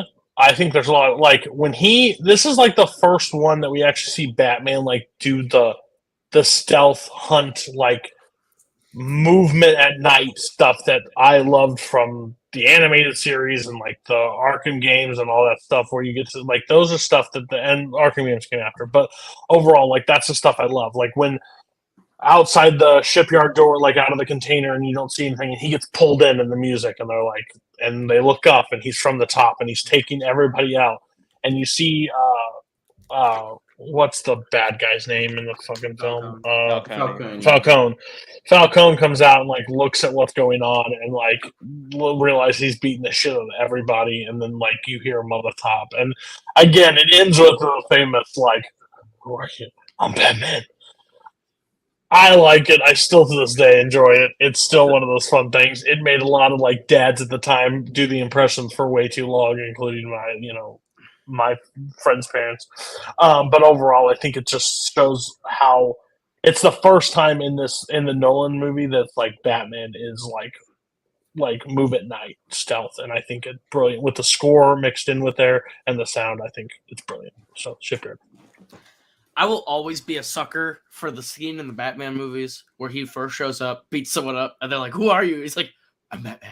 It's like my favorite. Well, Keaton's, Bale's, Pattinson's, all of them. Love all three of them. I love this one. I think this is a great scene. My favorite part is when the guy just is, "Where are you?" Here. Is great. The way he just shows up and like throws his voice around and like uses the shadows. It's a great scene that just shows you in action everything we just learned about him for the first 35, 40 minutes of the movie, of seeing him do that stuff. And now see him put it into practical use in his first outing as Batman. It's great. And to cap it all off with him putting Falcone up and creating the first bat signal is great. Great scene, great inclusion. Is my favorite scene from Batman Begins. I think it's like a brilliant scene. Great choice. Everyone else on the shipyard. This might be my favorite Batman movie. I've thought about this hard, and I'm always between Batman and Batman Begins. I think this thing's great, and it's just like after, the different interpretation with the character, but after Schumacher's campy, corny comic book aesthetic that is the Forever and Batman and Robin, it's really great to just go back to what made Batman intimidating, and with criminals, and the way you cannot see where he is, and the fact that he could be anywhere, and just sort of the spookiness, I guess you could say, with Batman. And I think this scene really shows how intimidating Batman is to the criminal world. It's a great scene, and a great introduction. I just really also love the callback to the homeless guy with the coat, and he says, "Nice coat," and it's just good stuff. Yeah. All good. I'm not going to say anything about Batman and Robin. I think I've incited enough chaos for tonight. But as for Batman Begins, this is a great scene, great moment. I think what's so good about this movie is that all of the traditional like origin story and like giving us the backstory on all the famous stuff we know, it all works. Like it's not like shitty stuff like in Solo or something, like how you find out what his name was, right? Like He's I feel like so often, so he's Han Solo. yeah, I feel like so often when they do this stuff, like it's just so unsatisfying. But like everything, the first I'm Batman, like you're saying, the bat signal, the like discovery of the Bat Cave, the Batmobile, like it all just works. It's like it is one of the greatest, if not the greatest, superhero origin movies, and this is like a great origin action scene to introduce us to the character. Yeah, this is without a doubt one of my favorite introduction scenes in a comic book film. Like to the character. Bale is perfect as Batman. No, this is this of the Nolan films. That's my second favorite, but this scene rules. Absolutely incredible moment. I agree with you, Bar, for what it's worth. Yeah, I do like Batman and Robin. Okay. I hate you up. We're gonna move on to Jake's number 73. Oh, it's my turn. So it's funny because we're talking about the I'm coming back for everything scene from The Social Network and how this is probably the best scene from the movie. You can't really think of anything else. I disagree. That's to quote Howard Ratner. I disagree. I'm going with the opening scene from The Social Network. The opening breakup. That would be it. Okay. Scott, your number 3. My 73 is the backseat confession from Drive My Car. Oh, I love that this comes up when Koho is on here because all the context you need for this scene happens in the prologue, which is best watched unnecessary. It is so necessary. It's redundant. Okay, so this scene takes place about 2 hours into the movie, but basically this movie is about a guy who a director. In the prologue, we learn that his wife has died. She was a screenwriter, and she would come up with the stories for her scripts basically like while they were having sex. And she tells this one story that is kind of unfinished to him in the opening, again in the prologue. And he also discovers in the prologue that she's cheating on him with this younger actor named Takatsuki, and he sees them, having sex, but he doesn't think that she sees him or that Takatsuki sees them. Skip ahead, the main plot of the movie is that he's directing a play with Takatsuki, the young actor, in the lead role, and they start to, get to know each other. And there's this scene where they're riding together in the back of his car, chauffeured by his chauffeur, which is, the central relationship of the movie. And it starts off with Yusuke, who's the main character, kind of revealing his own secret, which is that he and his wife lost their daughter, and that created a lot of sort of tension in their relationship. But then Takatsuki, Masaki Okada is the actor's name. He starts telling the second half of the story. So like he says, she told me this story once, and he's like, oh yeah, I've heard this one. Yeah. And he's like, no, but it has an ending, like which you're not aware of. And he starts telling the story. And Hamaguchi's movies are like so dialogue based, and he like deliberately doesn't have the actors like show that much emotion. So you're really just like hanging on every single word. And it's 2 hours into the movie, so the characters have been built up so well, and you're just sort of waiting to hear the ending of the story and what it represents metaphorically for what we have seen in the movie. And basically what we learn through the story is that his wife probably knew that he knew that she was having an affair with Takatsuki, and she, the night that she died, she was like, oh, I want to talk to you when you get home. And when he gets home, she's dead. And so presumably she was going to talk to him about it and never got the chance to. So it just deepens that grief that is already present inside him. It's also just like super tense for like a scene that is just two people talking. I mean, it goes on for like 10, 15 minutes. and you don't like neither one of them knows what the other person knows, like how much the other person knows. So there's just like at any second is one of them going to cross the line, and then all of a sudden it's going to kick off. It's an amazing scene. Honestly, I probably shouldn't put it higher.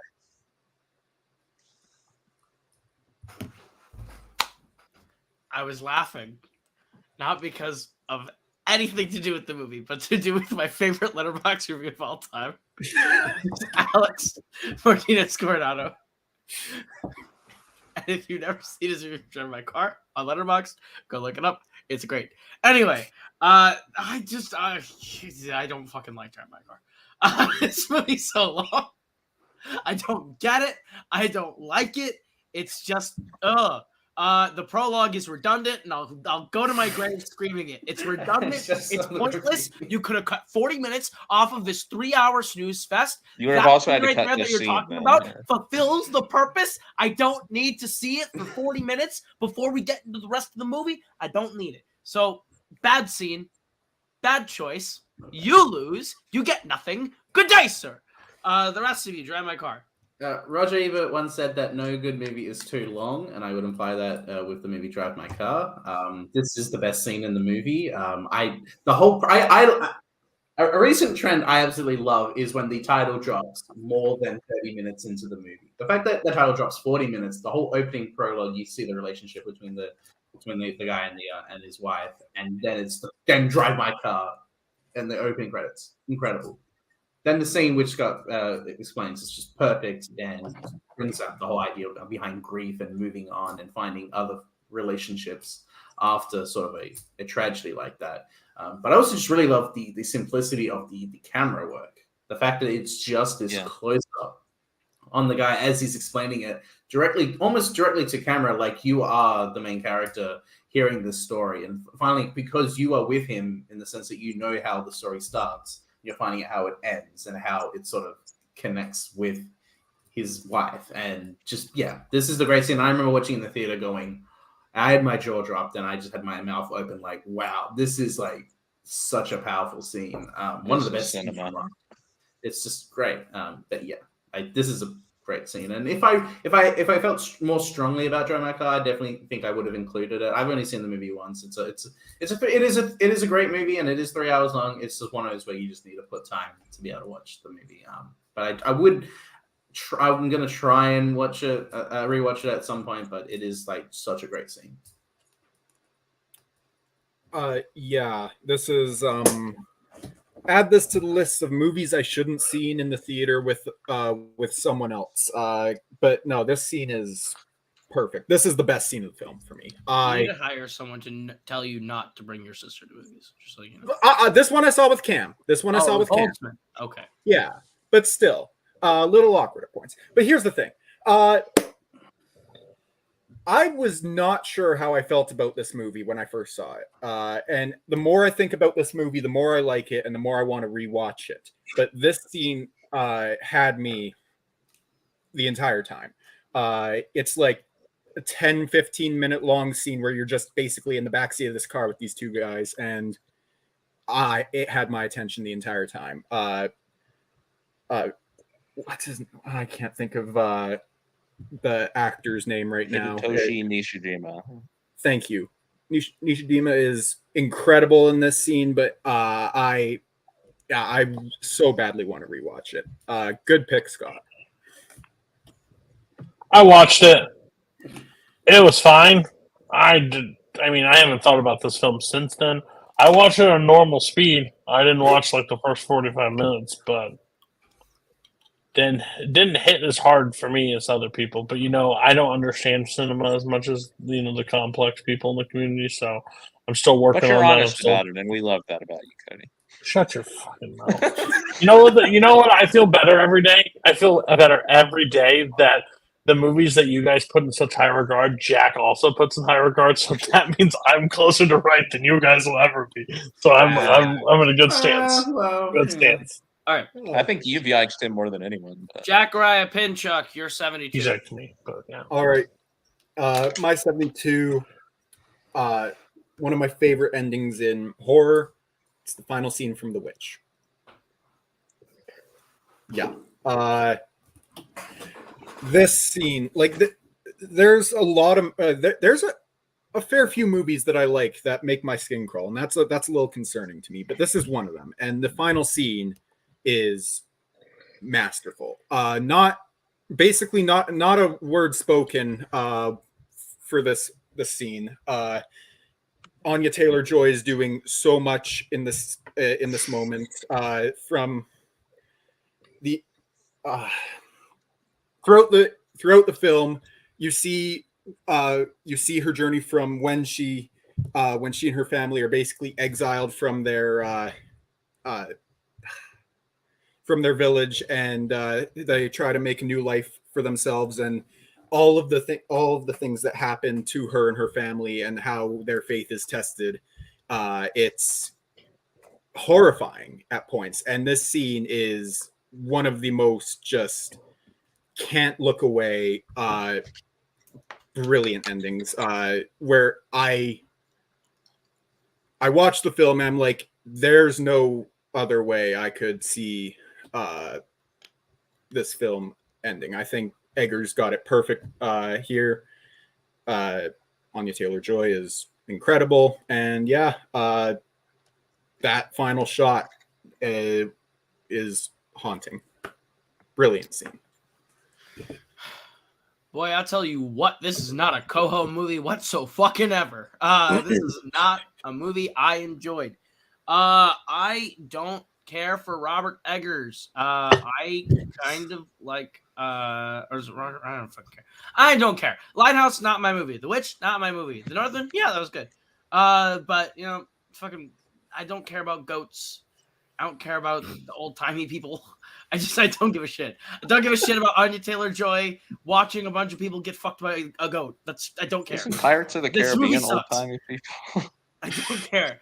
Bad choice, Jack. I'm sorry. I don't like this. I don't like this pick. I don't like this movie. Cody the Witch. I saw it in 2016. This movie is definitely not me. I did not like it at all. I don't even know what else he's done. I know The Northman, haven't seen it, and I don't know what the other one was, but didn't see it. Huh? The Lighthouse. You should. Oh, you want to talk about a fucking garbage film? Lighthouse. That was. Are you fond of me, loves? Oh god. Oh, fucking terrible. Oh god, that movie's one of the most like. I remember everybody texting me, "Who the fuck told you to watch The Lighthouse?" Yeah, like seriously. the messages I got from it. Terrible. This movie, not a fan at all. But of course, Jack puts it on there. Good job, Jack. I saw this movie in 2019. I just missed out on its theatrical run. I don't even think it got released in Australia. But anyway, it's a really cool ending. I kind of just like the idea that she's sort of. I mean, I guess we're in spoilers. It's the ending. She sort of accepts her fate, and I think she makes a deal with Black Phillip, right? Because he's the devil, the whole thing. Mm-hmm. That she becomes part of the coven with the witches, and she just starts just floating. Visually, really cool. Really like that ending. I do think this is probably my favorite scene. Although I do like the whole discussion, the whole conversation that Thomason has with Black Phillip, aka the devil. So it's between those two scenes. But yeah, I think this is a great scene. Yeah, well, Kirk hates this scene too, so there was no loss. Yeah, there was no winning for me here. Yeah. It's a great movie. It's a great scene. It's still my favorite of Eggers' films, and I agree with you that it's a very haunting and memorable way to end it. All right, Cody 7-2.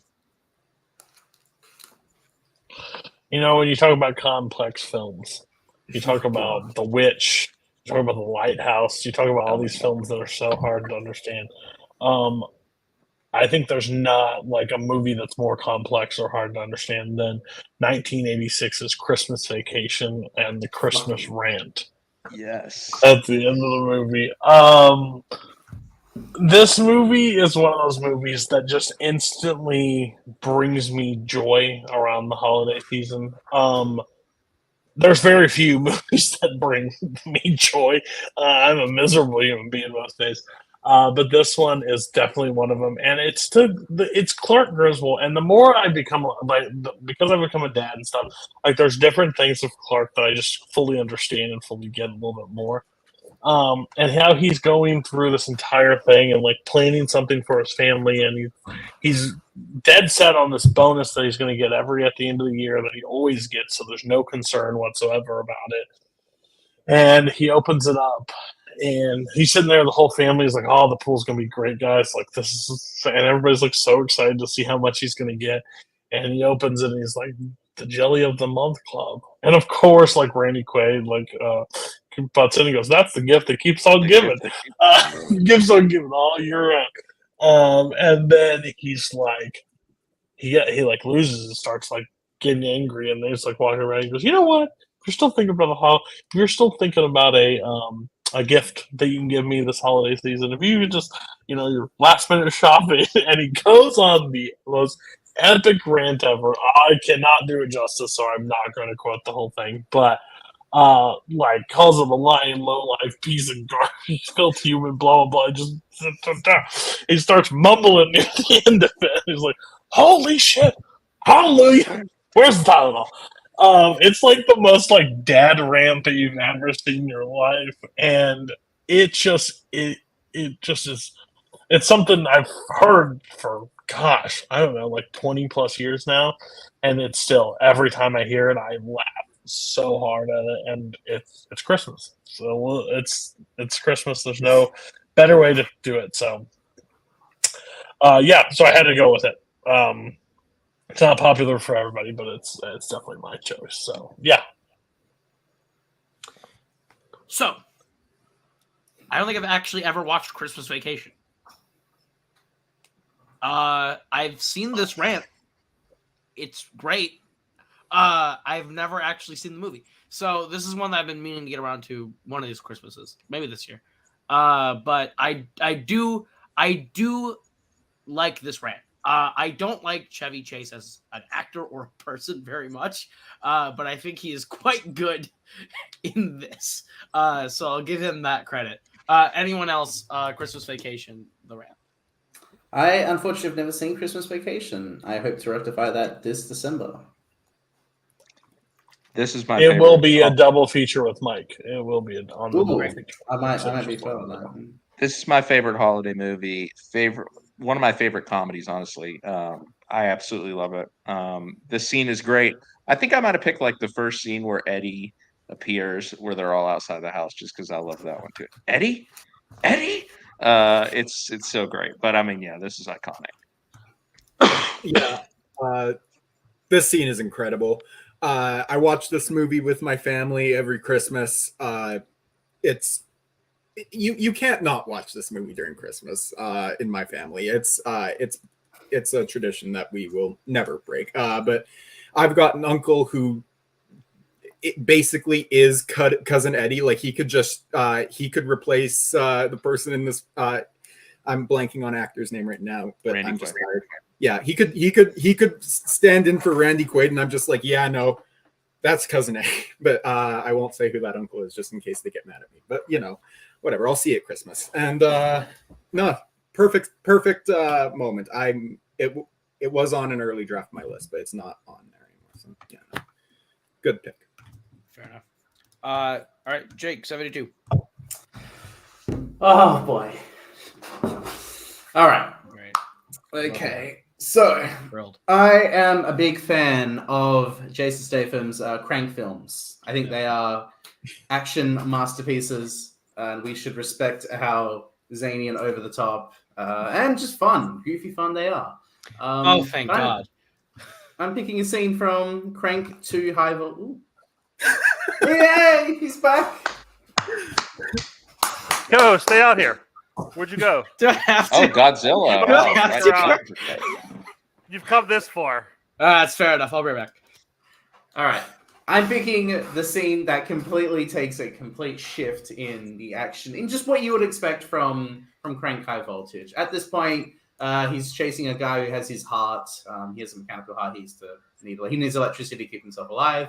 He sees the guy who's got his heart, chases him into a power station, whatnot, and then he gets bumped into electric, and then it turns into a Godzilla scene. They both become giants, and they start smashing each other, and it is great. It takes a complete turn in what you would expect from an action movie, especially what Crank has set up previously with its action. It's just like, we're just going to make this a Godzilla scene. So they're all dressed up and they all look big, and it's just like the whole power station is just this like miniature. You see, I think there's a cameo by Lloyd Kaufman. He has a cameo, and it's just them smashing. There's a point where Jason Statham flies, like, I don't know, like some sort of kaiju or whatever how they do it, and then just smashes, and then he beats him up, and it's great, and it's just really fun. I remember seeing this for the first time, and I could not stop laughing. It's just really is hilarious, and it's the reasons why I like the Crank movies is they don't take themselves seriously. We're not going to have this stupid dialogue. We're not going to try and set up like this character motivations, character arcs, and all the bullshit filler that we need. We're going to cut all the fat out, and we're just going to have the action, and we're just going to be fun and make it goofy. And I think this is fun. And the Godzilla Crank scene from Crank High Voltage is absolutely fun, and it's great. We all should watch it together. Let's watch it all after we finish this. Let's go. Let's watch it. Okay. Not a great start for me. I didn't think I was going to be here, so I didn't get the chance to watch this scene. But I will say this. I watched Crank because of your recommendation of the top 100 last year. And I actually kind of enjoyed it. I thought it was fun for what it was. So I do want to see this. It sounds insane. But I like I said, I had fun with the first one, so I'll be curious to see where they go with it. Koho, are you here? All right, everybody else anybody else seen Crank High Voltage? I've not. I haven't heard of this movie, and hearing you describe it, I'm not even sure this movie exists. It exists. First one? This is the first one? Second. This sounds wild. I'll have to check it out, but wow. Okay. I watched 30 seconds. I watched 30 minutes of the second one and never watched it again. I think it's absolute hot garbage. Haven't seen it, but I want to. All right. Then Scott, we're moving on to your 72. Yeah. All right. I picked. It's spooky season, so let's have a spooky scene. I picked The Prom from the original Carrie. And Koho's not there, but yeah, I mean, this scene is amazing, and the main reason it's amazing, number one, is Brian De Palma. The man is a god, and his use of silence, first of all, to start the scene of like, the bucket falls, she gets doused in the blood, and it's just like there's just this agonizing silence for like so long, where she's like freaking out, and you wonder like what is about to happen, right? Like she's coming to terms with what has happened to her, and it's like it's about to get crazy, but you don't exactly know how. And then the water starts shooting off, the lights start popping, everyone's running for the doors are all slamming shut, and all hell breaks loose basically. De Palma loves using his split diopter shots. There's some like great split diopter shots of like her face just like contrasted with what she like the havoc that she is wreaking on the gym. The people who are like holding on to the mic stand and get electrocuted is like amazing. And then it all like culminates with like her silhouette standing there with like the stage erupting in flames behind her. And it's just like an unbelievable shot. Again, De Palma is such an amazing visual stylist. And this is like, most of the movie is kind of a slow burn. And this is where he just like gets to open up his bag of tricks and just unleash. And it obviously fits with what is going on in the movie, because Carrie herself, is hearing her mother's voice, and they're all gonna laugh at you. They're all gonna laugh at you, and just goes nuts, and it's electric to watch. No pun intended. I was going to say. Yeah, it's been a while since I've seen this one, but it's a great like just classic like you said, De Palma style, the tension building, and him. Just the use of I think Sissy SpaceX's performance is really, great in this too, just because how, she thinks like this is her moment. And when it comes down to, she finally breaks like, okay, enough of this. I think she's great in this too. Yeah. So that's a great pick. Great classic horror movie pick. Koho, you got anything on this one? I've never seen Carrie, but I've seen the prom scene. Everyone has seen the prom scene. I think that this is one of those images in horror that just sticks with you. So like I can't argue with it being on the list, let alone this high. I don't have a ton of thoughts on Carrie, but I think like the image of like the blood dropping on her and like everything that happens afterwards, like yes, of course, this makes a lot of sense to be on your list.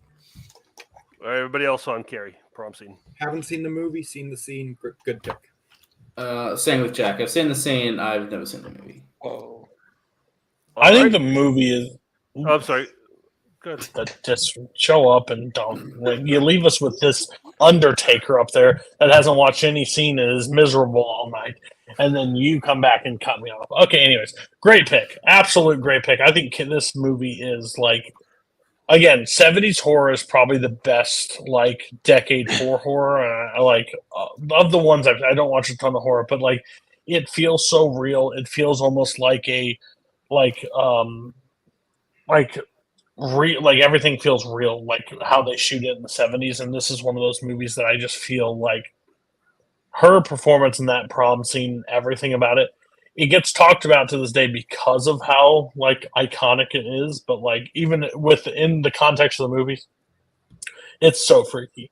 It's absolutely, and everything that transpires. So I think it's a great choice. I kind of wish I would have put it on mine, but I haven't seen Carrie in a really long time. All right, Jack, here's with your 71. All right, my 71 is the church scene from Kingsman: The Secret Service. Yeah, one of the best action scenes of the last decade. It's truly incredible. I love how I love how like, yes, it cuts back and forth between the church and Eggsy watching what's happening, but when it's in the church and it's actually everything going on there, it's edited to look like one long continuous shot, and it's just so technically impressive, and I love it. And it's just absolute brutal violence. Like, there is no hint of restraint in this scene. A lot of movies shy away from violence, but this one just goes all in with it, and it's incredible to see. This was for the longest time, I had not seen the film, but I had seen the scene for more times than I could possibly count. This is the scene from Kingsman to pick if you're picking a scene from that movie. Fantastic. Overall, I had this lower. And it always kills me when Jack has something higher than me and he gets to talk first. So he like sets the groundworks of a bunch of landmines and stuff that I have to avoid and not say the same dumb shit that he just said. Listen, greatest action scene? No, I wouldn't go that far. Is it a lot of fun? And the reason why I put it on my list? Absolutely. That's why I put it on my list. I think this is one of the first times, like in a comic book like movie, that it gets that crazy of a scene, and like how everything is shot and how everything goes. That's why I picked the scene. I think if I'm going to pick something from a comic book movie, I think this is the one that like breaks the mold of like what is normal and what they do in a film. And I think this is exactly how they do it. So I think it's brilliant. Best use of Freebird in a movie, I think. Which might not be hard. Well, I still stand. My statement still stands. But I appreciate that. I appreciate it for that Speed Racer comment. Yeah, it's a great scene. Again, it's one of those ones that's been so overplayed now. But I got to go back to when it first time I saw it, how I felt, what it looked like, just how amazing it was. Yeah, it just stuns you when all of a sudden, like, you don't realize what's happening right away, and you just have your like hero of the movie like just start killing people randomly. Like, holy crap, what's happening here? And then you kind of like figure out, okay, he's under the control and everything, and everybody else is too. But yeah, just great use of, and like a movie that at this point hadn't been that violent, just going completely over the top with it. It was just so shocking. So yeah, I think the shock value alone on that first viewing makes it a pretty good pick for the list. Koho, you probably have some stuff to say. Yeah, I love Kingdom's Service. Is really great, and I think this scene is the cherry on top of that movie. It comes after just some great moments like Manners Maketh Man and like all the different tribulations and tests that he has to go through. But I think that this is the most entertaining scene in the movie. Just the setup and lead in with Colin Firth in the church. and then just having that flip into just the most violent action, and capping it off even with Samuel Jackson calling for it outside. I think that scene's great, absolutely great choice.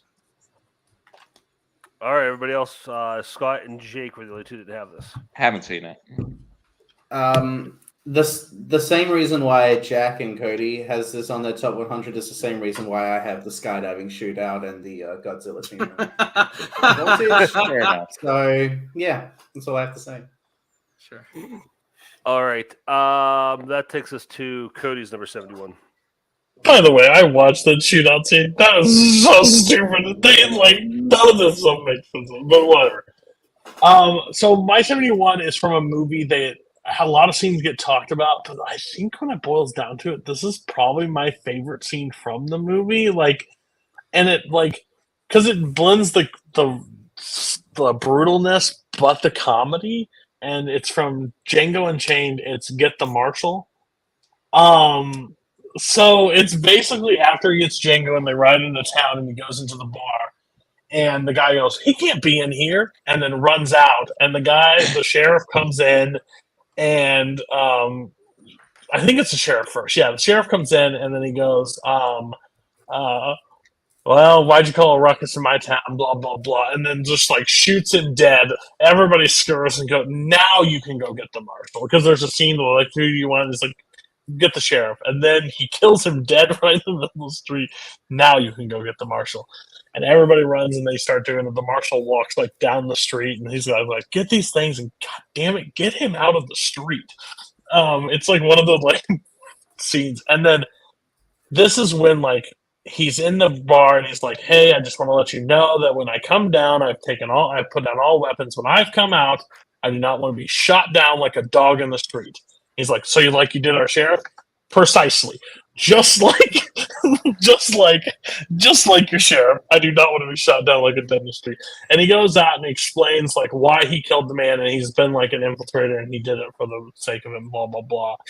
And I think it sets up the world that we're in Django perfectly. It shows up that character, and it's got the comedic elements that go along with this movie, but with the brutality of him just shooting somebody dead. Because the weirdest thing about him is he's a dentist that drives around and bounty hunts and takes people out, and it's brilliant how they set up the scene. And I could have picked a lot from this movie because I think there's a lot of really great scenes, but I think this one is I even saw people when I brought it up, they're and now I described it. Oh yeah, because it's one of those scenes that doesn't get talked about in enough light. So Get the Marshal. Yeah, I think you said everything. You hit the nail on the head with this. It's perfectly sets up just basically how cheap life is in this world. First of all, just how you could just shoot people down, and it's not. It's upsetting, but nobody's really devastated. It's oh, why'd you shoot that guy, kind of thing.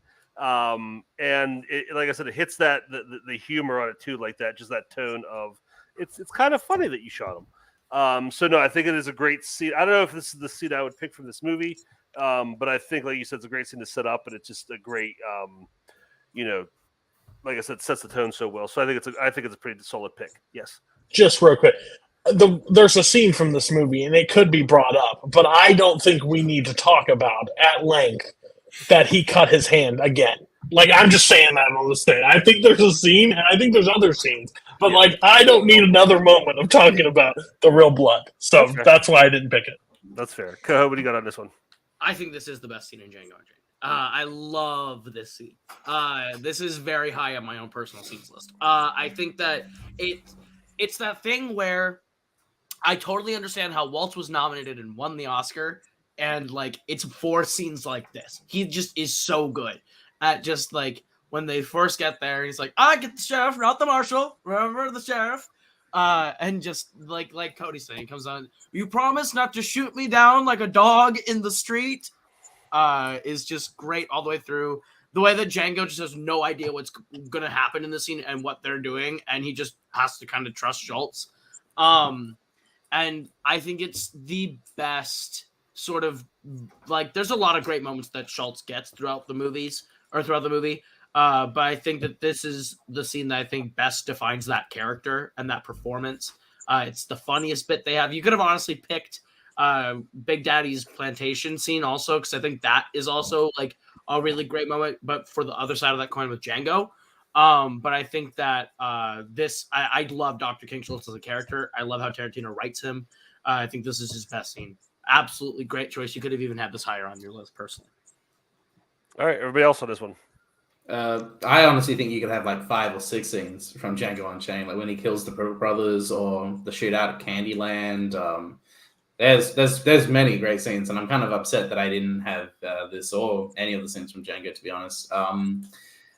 This is a great scene. I do love sort of the inversion of, oh yeah, I'm killing the sheriff, and he turns out he's actually a criminal, and this is a bounty that I'm collecting.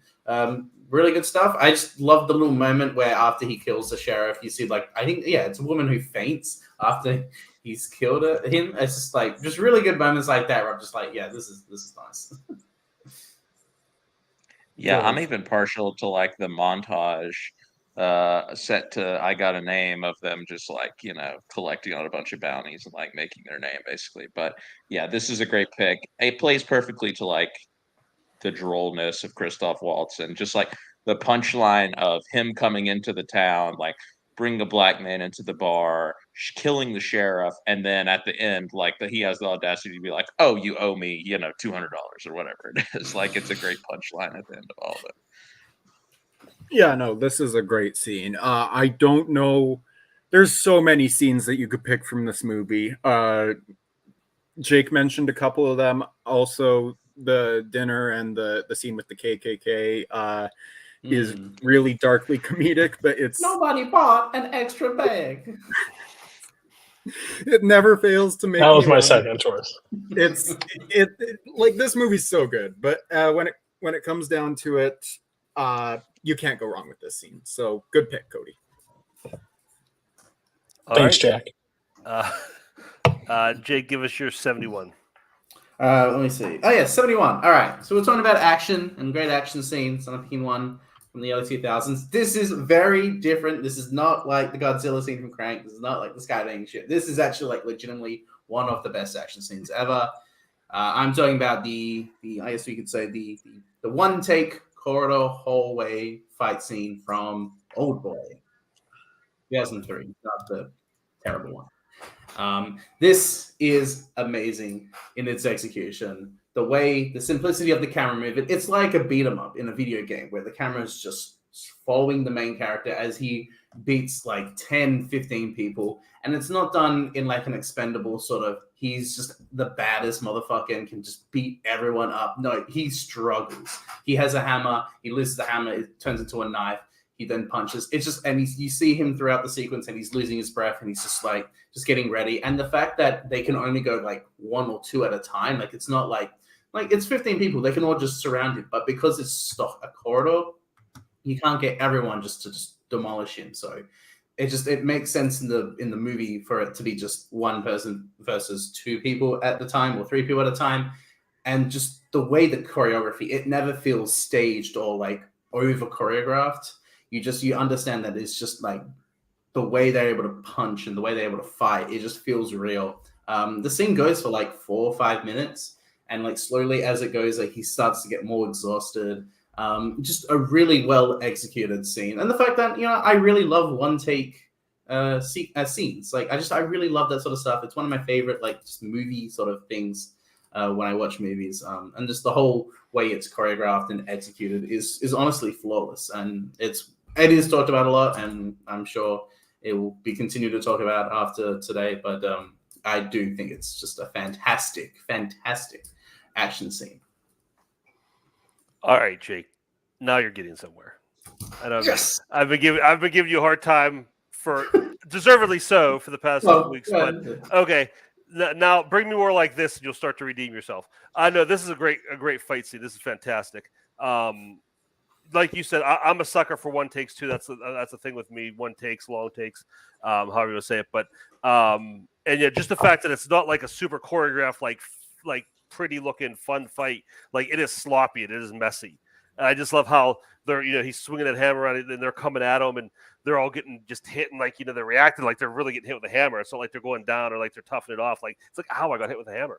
And then they'll stop. and they're all breathing. It's like, oh, gotta go again. Like and it just keeps going and going and going. No, this is a fantastic fight scene. I love this so much. I wish there was more like this. I know they did like the fight scene in the first season of Daredevil was highly influenced by this, and I just wish people would do more things like this because I hate especially like when there's supposed to be like emotion and like people like really feeling things, but it's like this perfectly choreographed dance that they're doing while they're fighting. I'm kind of sick of that. I wish I'd do more stuff like this. Koho, you seen this one? I have not seen Old Boy. I have been very hesitant to watch Old Boy. Just because like it's one of those that I like save that I'm scared to watch because like people love it so much that if I don't like it, I'm not ready for that reaction. So yeah. Anybody else consider putting this on your list? I have not seen it, and I've stayed so far away from this because I haven't been able to see it. I know of this fight, I've heard things, but I've never watched it. Koho, were you in California? I was in California when Payson and Boatman went and watched Old Boy, and Scully and I said, "Nah, we're gonna go get a drink." Should have, man. We're gonna go get hammered at the bar. Me and Scully went and got drunk an hour. Long Island iced teas. Interesting call. Hey, we had a good call. It was a good bar. This movie is one of my biggest blind spots. Actually, I'm ashamed to say I haven't seen it, but I want to. All right. I'll keep it short. I want so badly to see it. I had the thing in this movie spoiled for me, so I kind of just like stayed away from it because I have seen clips of this scene, but never the full thing. I've heard nothing but great things. I just want to say, for the record, I wanted to include the twist, but it is such a good twist, and I knew that none of you had seen it. I did not want to include it on my top 100 because I need everyone to watch it because it's like too good of a movie. If you guys haven't seen it, I recommend easing yourself in with the Spike Lee version first, and then watch the Stay far away from the Spike Lee film. All right, Scott, take us home. All right, my 71 is the frozen in time scene from The Worst Person in the World. Yikes. Okay, I thought so. All right. Easy enough. Okay, I have thoughts on your picks for tonight, but it's only fair that the man who sat here and heard your arguments gives the score. So, Koho, go ahead and break it down for this week. Okay, so I don't know which way I want to do this first. I'm going to start with the best and work my way down to last. I guess we'll do it that way. Your winner tonight is Cody Newberry. Mm-hmm. I think Cody had the most collectively good list. He also, had the advantage of knowing I was hosting, and I got to see a lot of his clips because he sent them to me personally.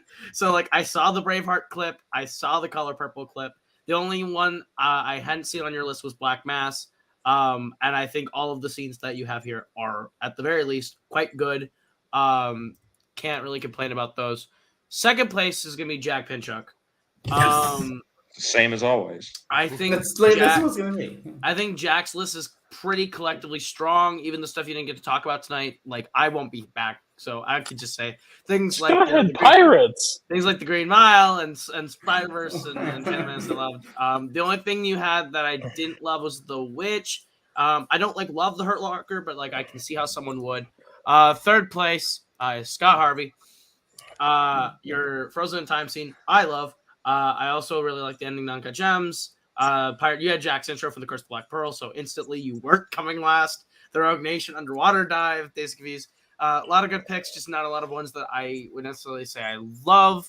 And Jake Maragoni coming last because for Rubber and two other guys. But you didn't even see those scenes, so you can't say that. Jake, I don't have to see Rubber. Yes, it's you do. fucking Rubber, Jake. It's Rubber. Okay. I don't have to see Rubber to know it's awful. As the original host of the show, Kirk, what co-host ratings and yours, are there any difference that you would have made? I think you would have been first. I think I think Scott probably would have been my second. Okay. That's what I felt like. How the Scott would have came in second. And this is how my scores will obviously determine the finale. So this is just for the week. But I think, I probably would have went. Jake improved. Jake had some decent picks this week. But I think Jack still probably would have been my third. Cool. Nice. All right. Well, that is our show. Next week, I will be here for the whole thing. I think Koho will be here next week. So for the first time, we will have the entire team for the entire show. We'll see how that goes. Knock on wood. But until next time, thank you all for tuning in. Koho, thank you for filling in for me. Panel, thank you for being here. Everybody, thanks for watching. See you next week.